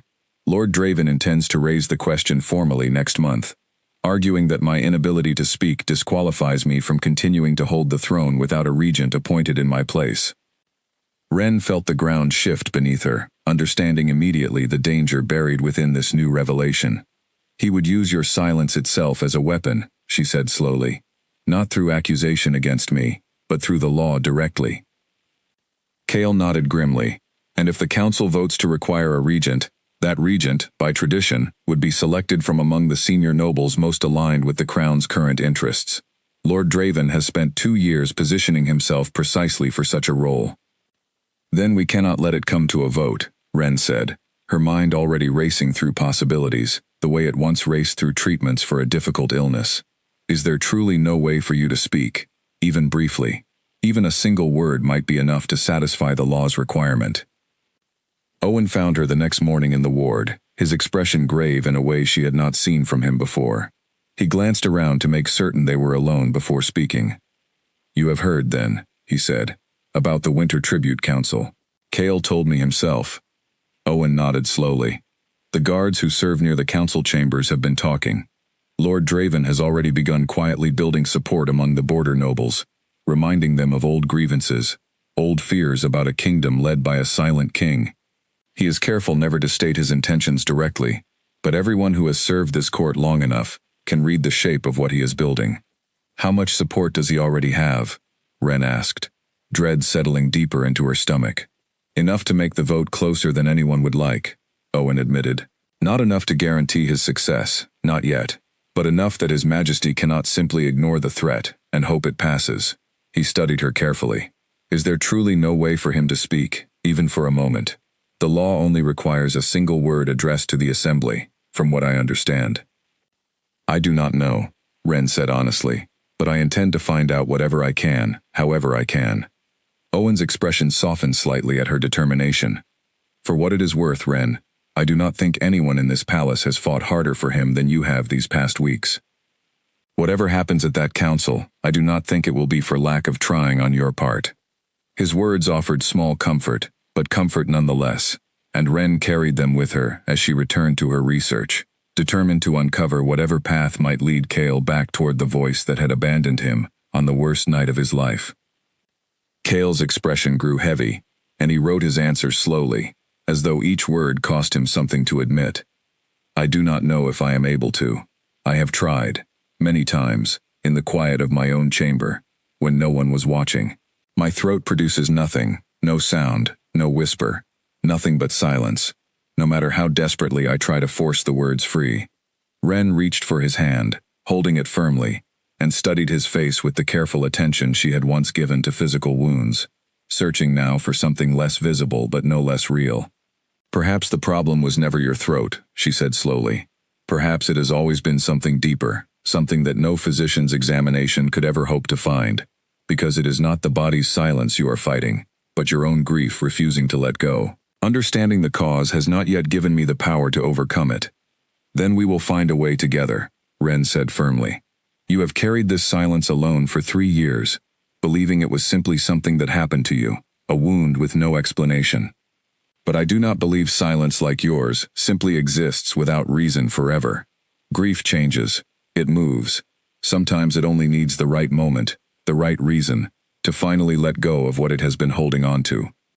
Cale studied her for a long moment, something fragile and hopeful flickering behind his exhausted eyes, and then he nodded, slowly, as though allowing himself, for the first time in years, to believe that recovery might genuinely be possible, rather than a comfort offered simply to ease his suffering.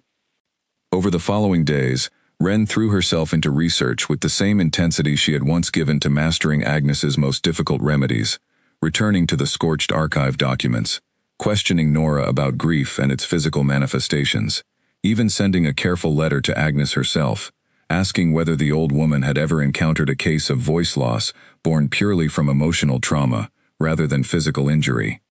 Agnes's response arrived within the week, her familiar handwriting steady despite the distance it had traveled. She wrote of an old shepherd in a neighboring village, who had lost his voice after watching his own son drown in a flooded river. A silence that had lasted nearly 2 years before finally breaking, not through any medicine or treatment, but through a moment of pure, uncontrolled emotion that overwhelmed whatever internal barrier had held his voice locked away. The body remembers what the mind refuses to accept, Agnes had written. Sometimes healing does not come from careful, measured effort, but from a moment so overwhelming that the walls we have built simply cannot hold against it any longer. Be patient with him, Ren, and be ready when that moment comes, because it may arrive without warning, and it may frighten him as much as it heals him. Ren shared the letter with Cale that evening, watching him read Agnes's words with an expression of cautious, uncertain hope. He looked up at her once he finished, his gray eyes searching her face for reassurance she was not entirely certain she could offer honestly. I do not know when that moment will come, she admitted. I do not know when we'll finally break through 3 years of silence, but I believe it will come, Cale. I believe your voice is still there, waiting for the right reason to return. It was the first time she had used his name without the formal title attached, and something in his expression shifted at the sound of it, subtle but unmistakable, as though hearing himself addressed simply as a man, rather than a king, had touched something long buried beneath the weight of his crown. He reached for his parchment one final time that evening, his hand steadier than it had been throughout their entire conversation. Say it again, he wrote. Cale, Ren said softly, watching the word land somewhere deep within him, watching his shoulders ease slightly, watching hope settle more firmly into the space where exhausted resignation had lived for so long. Whatever comes, Whatever Lord Draven tries next, whatever this silence still demands of you, I do not believe you will face it alone. Not while I am here." He nodded, unable to answer aloud, but the gratitude in his eyes spoke clearly enough, a promise neither of them needed words to understand, carried instead, in the warmth of his hand, tightening gently around hers, as the evening settled fully into night around the quiet garden that had become, for both of them, the one place in the entire palace where truth was allowed to exist without fear. Ren returned to the ward that night, still turning Agnes's letter over in her mind, and found Nora waiting for her, having clearly been informed already of the situation, through channels of her own. "You believe the shepherd's story holds the answer," Nora said, more observation than question. "I believe it holds a possibility," Ren said. Agnes says his voice returned only when overwhelmed by a moment too powerful to resist. "I do not know what such a moment might look like for Kale, or whether we can create the conditions for it deliberately, or whether it must simply arrive on its own." Nora considered this carefully. "In my years treating this court, I have seen grief take many forms," she said. "Some griefs soften slowly, worn down like a stone beneath years of gentle water. Others break suddenly, all at once, usually in moments of fear or love so intense that the mind no longer has room to maintain its careful defenses." She studied Ren closely. "You have already given him more of the second kind of moment than anyone else has managed in 3 years. Perhaps you underestimate how close you may already be to whatever threshold his silence requires." "I do not want to force something so delicate," Ren said. "If his voice returns, I want it to be because he is ready, not because I pushed him toward a moment he was not prepared for." "That is precisely why you are the right person to help him," Nora said gently. "Anyone else in this palace would have tried to force the issue for their own advantage by now. You have shown nothing but patience, even when patience cost you dearly in that council hall. Trust that patience a little longer, Ren. I believe it will serve you both better than urgency ever could." Ren nodded, comforted slightly by the older woman's steady counsel, though the weight of the coming winter tribute council still pressed heavily against her thoughts, as she finally retired for the night, her mind restless with possibilities she could not yet fully shape into a plan, but determined nonetheless to find whatever path might lead Kale back to the voice he had lost on the worst night of his life, before Lord Draven's careful maneuvering could take from him everything that voice was meant to protect. Sleep did not come easily that night. Ren lay awake long after the ward's candles had burned low, listening to the distant sounds of the palace settling into its uneasy rest, and found herself thinking not of strategies or council votes, but simply of Kale's face when she had said his name aloud for the first time. The small, unguarded flicker of something like relief that had crossed his features, as though the sound of his own name spoken without formality had reminded him, if only for a moment, that he was still a man beneath the crown, still capable of being known, rather than merely obeyed. Whatever the Winter Tribute Council brought, she resolved silently in the dark quiet of her chamber. She would not let Lord Draven reduce that man to nothing more than a symbol, to be argued over and discarded. The horn sounded before dawn, its low, urgent call tearing through the palace's sleeping quiet, and jolting Ren from her bed, before she had even fully registered what the sound meant. She reached the ward's corridor already dressed, her satchel of remedies gathered from habit alone, and found Nora already moving with brisk efficiency, gathering bandages and healing supplies with the practiced speed of someone who had answered such calls before. Ren asked, falling into step beside her. "The eastern border," Nora said grimly. "A raiding force struck the outpost near Thornfield before first light. The wounded are being brought in now. Whatever training you have had, Ren, you will need all of it today." The physician's ward transformed within the hour into a scene of controlled chaos. Wounded warriors carried in on stretchers, their injuries ranging from minor cuts to wounds that made Ren's stomach twist with the memory of every difficult case Agnes had ever walked her through. She worked without pause, cleaning wounds, setting bones, applying pressure to injuries that would not stop bleeding, her mind narrowing entirely to the immediate demands of each patient in front of her, leaving no room for fear or exhaustion to intrude. It was well into the chaos of the morning that she learned the fuller shape of what had happened. The raiding force had not been ordinary bandits or opportunistic border raiders, but organized fighters, bearing the old markings of Prince Rydian's former supporters, exiled remnants of a faction that had never accepted Kale's claim to the throne, resurfacing now, with a boldness that suggested they believed the kingdom's current instability offered an opportunity too valuable to ignore. They timed this deliberately. Ren overheard one wounded soldier tell another, as she worked to stitch a gash along his forearm. They knew about the Winter Tribute Council. They knew the throne looks weaker now than it has in years, thanks to Lord Draven's endless maneuvering. They are testing whether Veyrath can still defend itself, or whether it has grown too fractured to respond. The words settled into Ren's chest like ice, understanding immediately how deeply the political games playing out in the palace's grand halls had begun to bleed into the safety of the kingdom's actual borders. Whatever Lord Draven believed he was achieving through careful accusations and quiet alliances, the consequences of that instability were now arriving in the physician's ward in the form of broken bodies and desperate, frightened soldiers. She had no time to dwell further on the thought before a second wave of wounded arrived, this time carrying word that the fighting had not remained contained to the initial outpost. The raiders had pushed further into Veyrath's territory than expected, and a defensive line had formed near a smaller village not far from the capital itself, a village that, Ren realized with a jolt of horror, lay directly along the route the Eastern Garden's outer wall bordered, close enough that the sounds of distant conflict might soon become audible even within the palace grounds.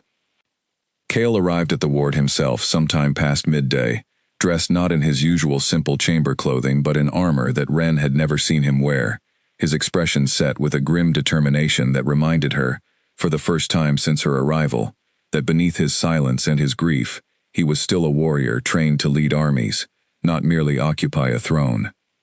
He found her immediately amid the chaos, and though he could not speak, the urgency in his gestures communicated clearly enough. He needed healers at the forward position, close enough to treat the wounded before the journey back to the capital worsened their injuries beyond saving.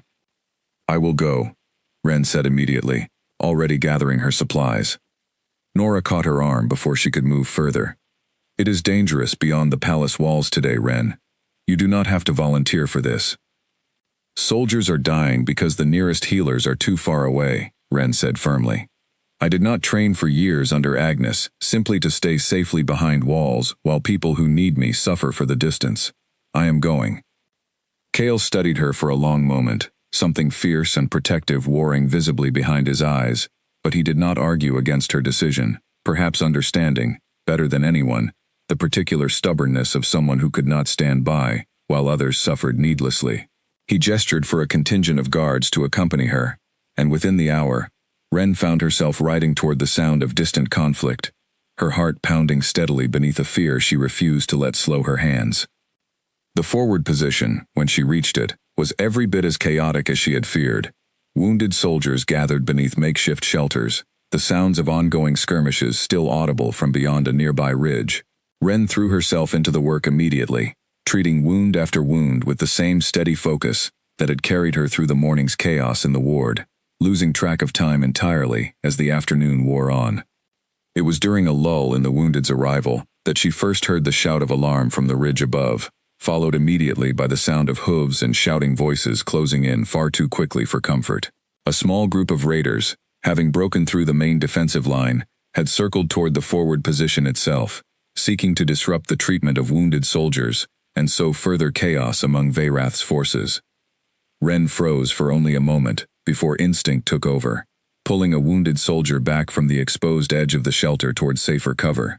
But even as she moved, she realized with sudden, sharp terror that the raiders' path led directly toward the section of the camp where she stood, and that the guards assigned to protect the healers had been drawn away moments before, responding to a different threat further down the line. She had only a heartbeat to register the danger before a rider bore down on her position, blade raised, and Ren threw herself sideways, more from instinct than any conscious plan, feeling the wind of the blade's passage close enough to stir her hair. "Ren." The voice tore through the chaos, like something breaking, raw and unpracticed, but unmistakably real, unmistakably his, and Ren's entire body went still with shock, even as she scrambled to regain her footing. Cale, having ridden hard from the main defensive line the moment word reached him of the breach near the forward position, launched himself from his horse and placed himself directly between Ren and the retreating raider, his sword, already meeting the attacker's blade, with a strength born from 3 years of restrained fury, finally given somewhere to go. The raider, startled by the sudden intervention and outmatched by the ferocity of the king's assault, broke away and fled toward the ridge, abandoning the attack entirely rather than risk further engagement. Cale did not pursue, turning instead immediately toward Ren, his chest heaving, his eyes wide, with a fear that had clearly overridden every careful restraint he had maintained since the night his brother died. "You spoke!" Ren breathed, staring at him in stunned disbelief, her own fear momentarily forgotten in the face of what she had just witnessed. "Cale, you spoke." He opened his mouth as if to respond, then closed it again, his expression caught somewhere between wonder and confusion, as though he himself could not fully believe what had just happened. He reached for her instead, pulling her into an embrace fierce enough to communicate everything his voice had not yet found the strength to repeat, and Ren clung to him, amid the continuing chaos of the battlefield, her heart pounding with relief and disbelief in equal measure. Around them, soldiers who had witnessed the exchange stood frozen in stunned silence, word already beginning to spread among the ranks with the speed of wildfire. The silent king, who had not uttered a single sound in 3 long years, had spoken a single word, a name, in a moment of desperate fear for someone he clearly could not bear to lose. The fighting near the forward position subsided within the hour, the raiders retreating fully, once reinforcements arrived from the capital, but the true significance of the day's events had already shifted entirely away from the battle itself. By the time Ren and Cale made their way back toward the palace that evening, exhausted and shaken but alive, the story of the king's single spoken word had already begun its swift journey through every corner of Veyrath, carried by soldiers eager to share what they had witnessed with anyone willing to listen. Nora met them at the ward's entrance, her expression a mixture of relief and profound astonishment as she took in the sight of them both, safe and largely unharmed despite the day's dangers. "Is it true?" she asked, her voice barely above a whisper. "Did he truly speak?" "One word," Ren confirmed, still hardly believing it herself. "My name, when he thought I was in danger." Nora's eyes filled with something close to tears, and she reached for Cale's hand, holding it gently for a moment, as though confirming with touch what her ears could scarcely accept. 3 years, she said softly. 3 years, of every physician in this kingdom, failing to find a way through your silence, and it took a single moment of fear for someone you love to break through what none of the rest of us could manage. Cale's gaze found Ren's across the small distance between them, and though he still could not find further words that evening, the raw, unguarded gratitude in his expression spoke more clearly than any spoken sentence could have, a promise that whatever silence remained, it would not last much longer, not now that the wall holding it in place had finally, irrevocably, begun to crack. Word of the day's events reached Lord Draven before the sun had fully set, carried to him by a nervous attendant who had witnessed the story spreading through the palace corridors like fire through dry grass. Draven listened in tense silence, his expression carefully schooled into neutrality, even as something colder and more calculating moved behind his eyes. "He spoke," Draven said flatly, once the attendant finished his account. "A single word, in the middle of a battlefield, to protect a healer's apprentice." "That is the account being told, my lord," the attendant confirmed, clearly uncertain how his employer wished him to react to the news. Draven said nothing further for a long moment, turning instead toward the window of his private study, looking out over the darkening city, with an expression that gave away little of the calculations churning beneath his composed exterior. He had spent 2 years building his case carefully, patiently, waiting for the moment when the council would finally be forced to confront the question of a silent king's fitness to rule. A single word, spoken under the extreme duress of battle, complicated that narrative considerably, though it did not, he reasoned silently, entirely undo it. "A single word proves little," Draven said finally, more to himself than to the attendant, still waiting nervously near the door. "The Winter Tribute Council requires a full address to the assembled border lords, not a desperate cry born from panic on a battlefield. Let the court celebrate its miracle tonight. We shall see how much of this newfound voice remains, when the moment truly matters, in front of witnesses who will not be swayed by sentiment alone." He dismissed the attendant with a curt wave, returning his attention to the window and the city beyond it, already turning his thoughts toward how best to reshape his strategy around this unexpected development, unwilling to abandon ambitions built so carefully over years, however inconvenient the day's events had proven to be. Back within the physician's ward, unaware of the calculations already forming in Lord Draven's mind, Wren allowed herself, for the first time since the horn had sounded before dawn, a moment of pure relief. She sat beside Cale on a low bench near the ward's entrance, both of them still marked by the day's dust and exhaustion, and simply breathed, grateful beyond words for the simple fact that they had both survived to see the evening's quiet stillness settle over the palace once more. "I was so afraid," she admitted quietly, her voice still unsteady from the memory of the blade passing so close beside her. "I have never been more afraid in my life." Cale reached for her hand, holding it firmly, and though he could not yet answer her fully in words, the fierce, steady pressure of his grip communicated everything his voice had not yet found strength to repeat. Whatever silence remained between them that evening, it no longer felt like the same silence that had defined the last 3 years of his reign. This silence felt, instead, like the quiet pause before a storm finally breaks, heavy with the promise of everything about to change. The days following the battle at the border brought a change to Cale that the entire palace could see, though it did not arrive all at once, but in careful, halting pieces, like a stream finding its way back through ground that had long forgotten the shape of flowing water. He did not speak often, and when he did, the words came slowly, sometimes only a single syllable, before his throat tightened and refused to offer more. But each attempt came a little easier than the one before it, and each evening in the garden, Wren watched him practice with the same patient determination she had once shown in learning to set a difficult fracture. The morning after the battle, before the halting conversations in the garden had even fully begun, Nora had called Wren aside in the ward, her expression carrying the particular seriousness of a physician about to explain something delicate.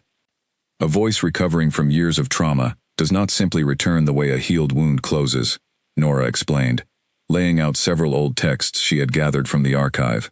It must be coaxed back gradually, exercised the way a limb, weakened by long illness, must be exercised, before it can bear its full weight again. Push too hard, too quickly, and the voice may retreat entirely, frightened back into silence by its own overuse. "Then how do we help him?" Wren asked, studying the diagrams and notes Nora had assembled. "Patience," Nora said simply. "Short exercises, repeated gently, never forced beyond what feels comfortable. Reading aloud from simple, familiar texts before attempting anything as demanding as a formal address. And above all, reminding him constantly that failure in practice is not truly failure, only part of the slow work of rebuilding something long neglected." Wren took the guidance seriously, and over the following days, she and Cale settled into a careful routine each evening in the garden, beginning always with simple sentences, before working gradually toward longer passages, Wren offering gentle correction and steady encouragement whenever his voice caught or faltered. "You do not need to force it," she told him one evening, as he sat beside her, his jaw tight with frustration after failing to complete a full sentence for the 3rd time. "Your voice is returning at its own pace, Cale. That pace does not need to match anyone else's expectations, not even your own." "I know," he said, the words rough and unpracticed, but clear enough to understand, and Wren felt her heart lift every time she heard him manage a full response, however brief. "I am simply tired of losing to my own throat." "You are not losing," Wren said gently. "You are healing. Those are different things, even if they sometimes feel the same in the moment." He nodded, some of the tension easing from his shoulders, and reached for her hand the way he often did now, a habit that had become as natural between them as breathing. "Tell me about the shepherd again," he said. "The one Agnes wrote about." Wren smiled, recognizing the story had become something of a comfort to him, a reminder that voices lost to grief could indeed find their way home again. "He lost his voice for nearly 2 years, she said, after watching his son drown in a flooded river.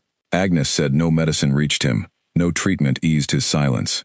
It was only a moment of overwhelming feeling, stronger than the walls his grief had built, that finally broke through. And mine broke through fear, Cale said quietly. Fear of losing you. Yes, Wren said, her voice softening. I think, in a way, you had been waiting 3 years for something worth breaking your silence for. I am only glad I happened to be standing in the right place when that moment finally arrived. He studied her for a long moment, something warm and certain settling behind his eyes, and though he did not yet have the words fully ready to express what he was feeling, The intensity of his gaze left little doubt as to the direction his thoughts had taken. Their quiet evening was interrupted by the arrival of Perrin, his expression tight with the particular urgency Wren had come to associate with palace politics, rather than genuine emergencies. "Your Majesty," the steward said, bowing quickly. "Lord Draven has requested the Winter Tribute Council be moved forward, citing the border conflict as reason for urgent reassurance to the assembled territories. The council will convene in 5 days, rather than the full month originally planned." Cale's expression hardened, understanding immediately the calculated nature of the request. 5 days left little time for his voice to strengthen further, little time to prepare an address capable of silencing whatever doubts Lord Draven still intended to raise before the assembled border lords. "He knows my voice is still fragile," Cale said, his words coming easier now, under the weight of clear urgency. "He hopes to force the confrontation before I am fully ready to face it." "Then we will simply have to be ready sooner than he expects," Wren said firmly, though her own stomach tightened at the shortened timeline. The following days passed in a blur of careful preparation, Wren working alongside Nora to develop exercises meant to strengthen Cale's returning voice, drawing on every technique Agnes had ever mentioned regarding recovery from trauma and injury alike. They practiced in the garden each evening, Cale reading short passages aloud from old books, his voice growing steadier with each session, though it remained rough and prone to catching at moments of strong emotion. On the third evening of preparation, Lady Elena arrived unexpectedly at the garden's entrance, her expression urgent despite her usual careful composure. "I must speak with you both," she said, glancing nervously over her shoulder, before stepping fully into the garden's shelter. "My father intends more than simply forcing an early council. He has arranged for witnesses among the border lords who are prepared to claim they never heard Cale speak clearly during the battle, that the account has been exaggerated by soldiers eager to see the crown appear stronger than it truly is." "That is a lie," Wren said, anger flaring hot and immediate. "I know it is a lie," Elena said. "But my father does not need truth, only enough doubt to delay the vote further, or to convince the border lords that whatever recovery Cale has shown is temporary, insufficient to guarantee stable leadership going forward." She hesitated, then added, more quietly, "I am telling you this because I do not wish to see my father succeed through deception. Whatever loyalty I owe him as his daughter, I do not believe it extends to helping him destroy a king who has clearly begun to heal, nor the woman who helped him find that healing." Cale reached for Elena's hand, his voice, though still rough, carrying clear and steady gratitude. "Thank you," he said, "for your honesty. I will not forget it." Elena nodded, visibly moved by his direct acknowledgement, and slipped back out of the garden as quickly and quietly as she had arrived, leaving Wren and Cale alone with the weight of the fuller danger now facing them. "We cannot simply rely on the memory of soldiers who witnessed the battle," Wren said slowly, her mind already working through the problem the way she once worked through difficult diagnoses. "If Lord Draven intends to plant doubt about what happened, we need something undeniable. Something that cannot be twisted or reframed by clever words." "What do you suggest?" Cale asked. Wren considered carefully before answering. "You need to speak directly to the full council yourself, at length, not simply a single word repeated secondhand through rumor. If the border lords hear your voice themselves, clearly and at length, no claim from Lord Draven or his witnesses will hold any weight against what their own ears have confirmed." Cale's jaw tightened, the familiar fear of failure flickering briefly behind his eyes, but he nodded slowly, understanding the necessity, even as the challenge daunted him. "Then I will need every remaining day to prepare," he said. "And I will need you beside me, Wren, if you are willing.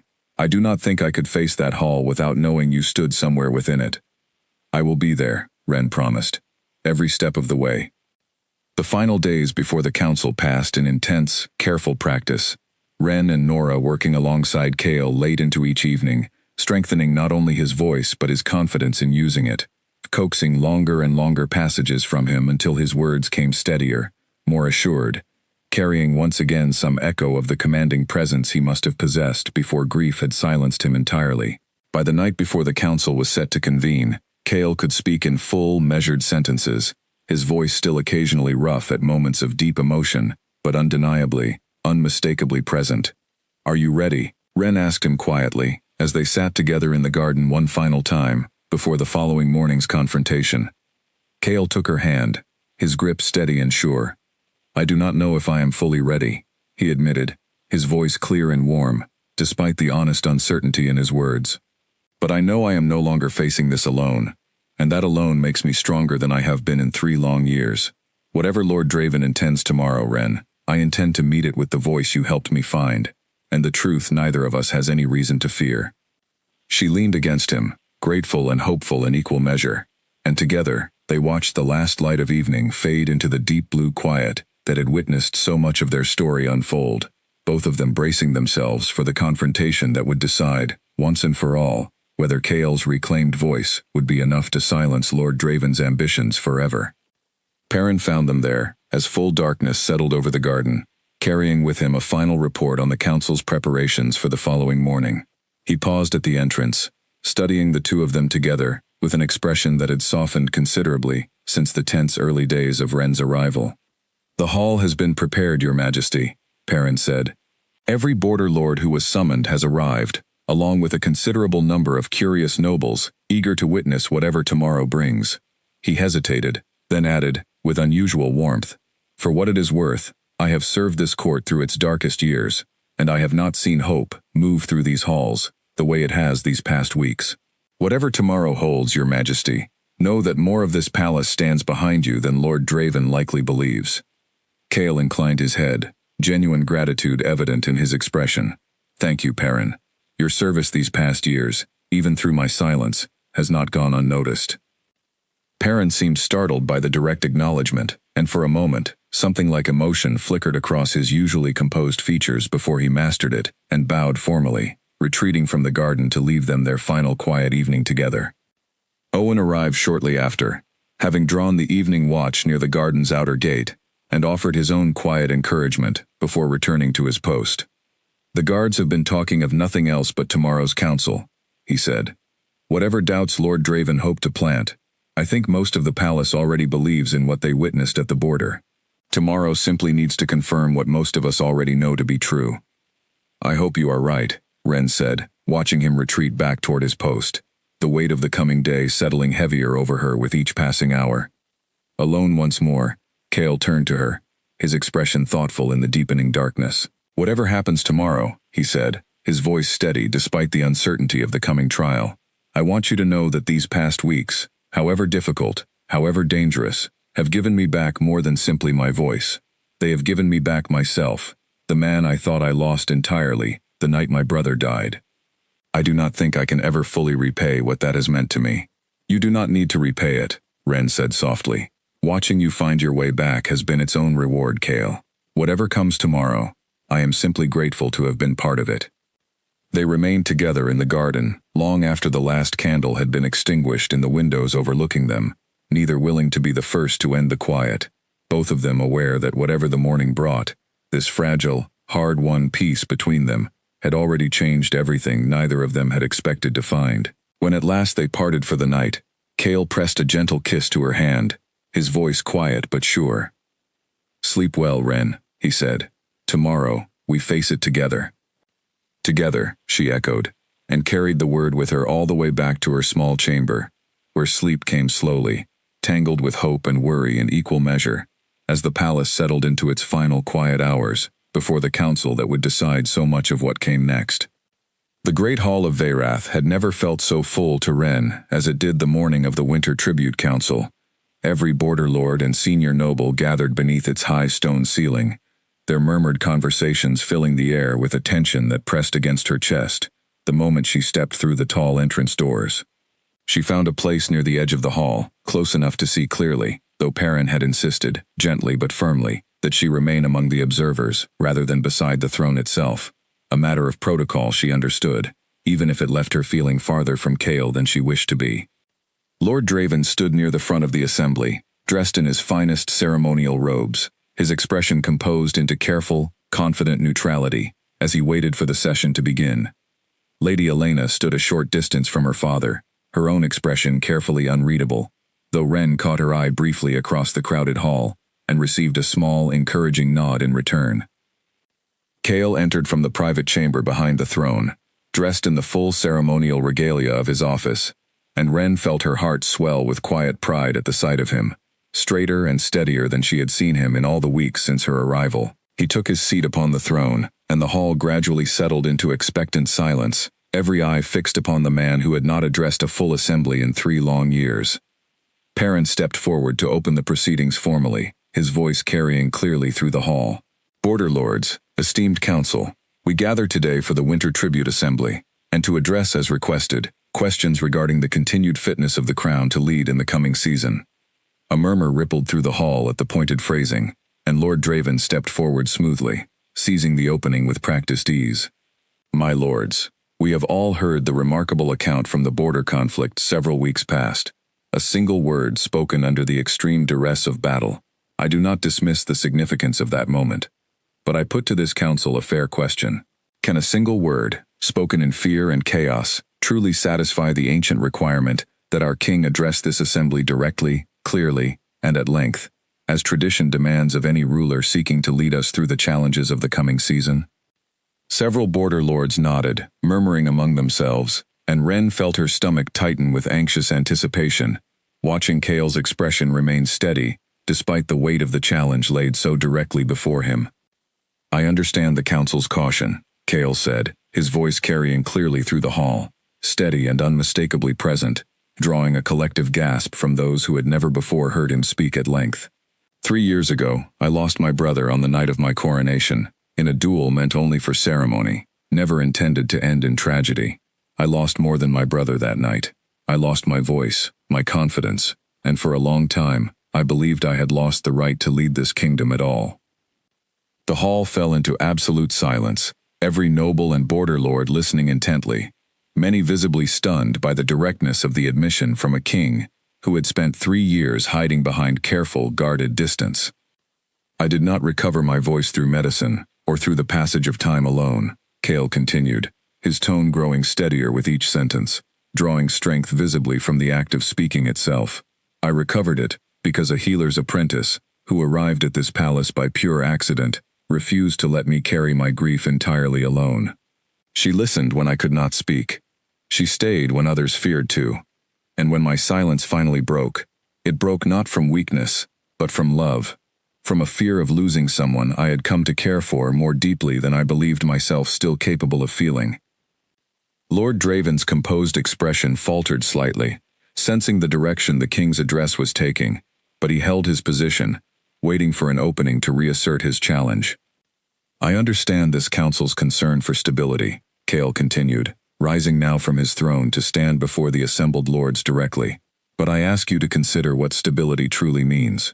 Is it the appearance of unshaken strength, maintained through silence and careful distance?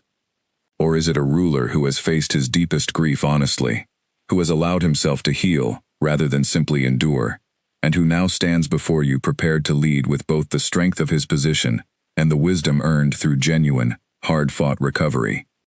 He turned then, extending his hand toward the edge of the hall where Wren stood among the observers, and every eye in the assembly followed the gesture, understanding immediately its significance. "I would ask this council, and this kingdom, to recognize Wren Sable, not simply as a healer who happened to cross my path, but as the woman I intend to make my queen," Cale said, his voice carrying clear and unwavering through the stunned silence of the hall. "She did not seek influence or position when she arrived here. She sought only to help ease suffering wherever she found it, and in doing so, she gave me back a voice I believed lost forever. I can think of no one better suited to stand beside me as we lead this kingdom forward." The hall erupted into a swell of reaction, murmurs and gasps, mixing with a scattering of approving voices from border lords who had clearly been moved by the sincerity of the king's words. Lord Draven stepped forward one final time, his expression tight with barely restrained frustration. "Your Majesty, this is a matter for the full council to consider carefully, not simply announced in the midst of an address meant to address questions of fitness to rule." "Then let the council consider it," Cale said evenly, meeting Draven's gaze directly without flinching. "I have addressed this assembly clearly and at length, as tradition requires. I have spoken honestly of my grief, my recovery, and my intentions for this kingdom's future. If any lord among you still doubts my fitness to lead after what you have witnessed today, I welcome that doubt to be voiced openly, rather than whispered through quiet alliances and carefully planted rumors." The challenge landed heavily, and several border lords who had clearly been courted by Draven's earlier maneuvering shifted uncomfortably, unwilling to voice openly what they had been willing to support through quieter channels. One by one, murmurs of support began to rise from among the assembly. Border lords who had witnessed firsthand the account of the battle, now adding their voices in favor of a king who had proven, beyond any reasonable doubt, both his strength and his renewed capacity to lead. Lord Draven, recognizing the tide had turned decisively against him, bowed stiffly, his expression carefully composed despite the evident sting of defeat. "The council recognizes His Majesty's fitness to continue his reign," he said, the words clearly costing him considerable effort to deliver. "The matter of succession stability is, for now, satisfied." The hall erupted into genuine applause then, a sound Wren suspected the ancient stones had not heard in celebration for many years, and she felt tears gather unbidden in her eyes as Chaol descended from the throne and crossed the hall directly toward her, ignoring every protocol that might have kept them apart in that stunned, joyful moment. "I meant every word," he said quietly, taking her hands in his voice steady and warm, despite the weight of everything that had just transpired. "Will you have me, Wren? Not as your king, but simply as the man you helped find his way back to himself." "Yes," Wren said, laughter and tears mixing freely as she answered without a moment's hesitation. "Yes, Chaol. Every part of you. Silence and voice both. I choose all of it." The hall's applause swelled further as he pulled her into an embrace before the entire assembled court, and even Lord Draven, standing at the edge of the celebrating crowd, could not entirely mask the reluctant acknowledgement that whatever ambitions he had once held for his daughter's future, the kingdom before him had chosen a different, more genuine path forward, one built not on careful political arrangement, but on truth honestly faced and love freely given. Whatever challenges still lay ahead for Veyrath and its newly healed king, she knew, standing there in the golden light of their coronation day, that they would face them together, voices and hearts finally, fully unbound. Later that evening, after the formal ceremonies had concluded and the grand hall had emptied of its assembled nobles, Wren found Nora waiting quietly near the physician's ward, a place that had become, over the past months, something like a second home within the palace's vast walls. "You look happier than I have ever seen you," Nora said, embracing her warmly. "I still remember the frightened girl who set a rider's broken leg outside Ashcombe's gates, uncertain of everything that awaited her here." "I could not have imagined any of this," Wren admitted, laughing softly at the memory. "I thought I was simply delivering medicine to a sick child that morning." "Sometimes, the smallest moments carry the largest consequences," Nora said. "I am glad I chose to bring you here, Wren. Whatever the kingdom gained in a healed king, I believe I gained something equally precious in watching you become the woman you were always meant to be." Owen found her shortly after, grinning widely despite the formal solemnity still expected of the guards on duty.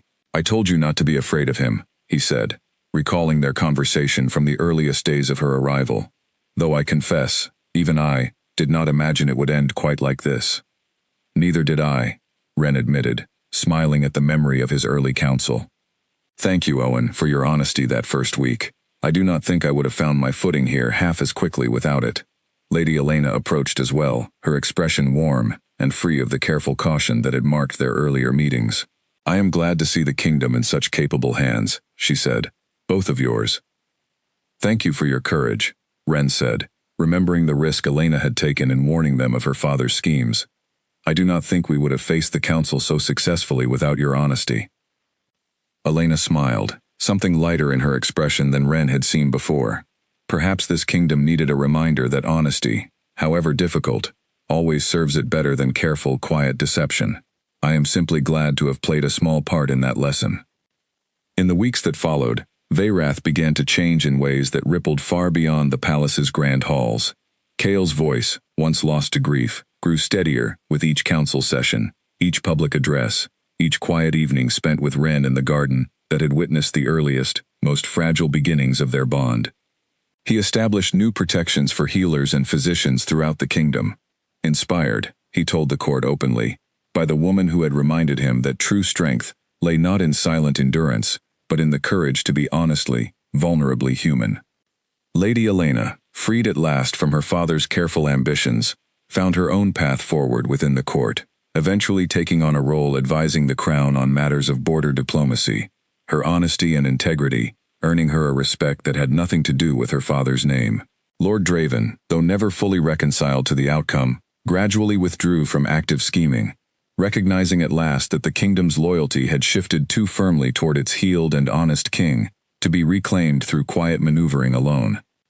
On the day of their coronation as king and queen together, Ren stood beside Kael, before the same assembled court that had once doubted them both, and listened as he addressed the kingdom with a voice fully restored, strong and steady, carrying none of the silence that had once defined his reign.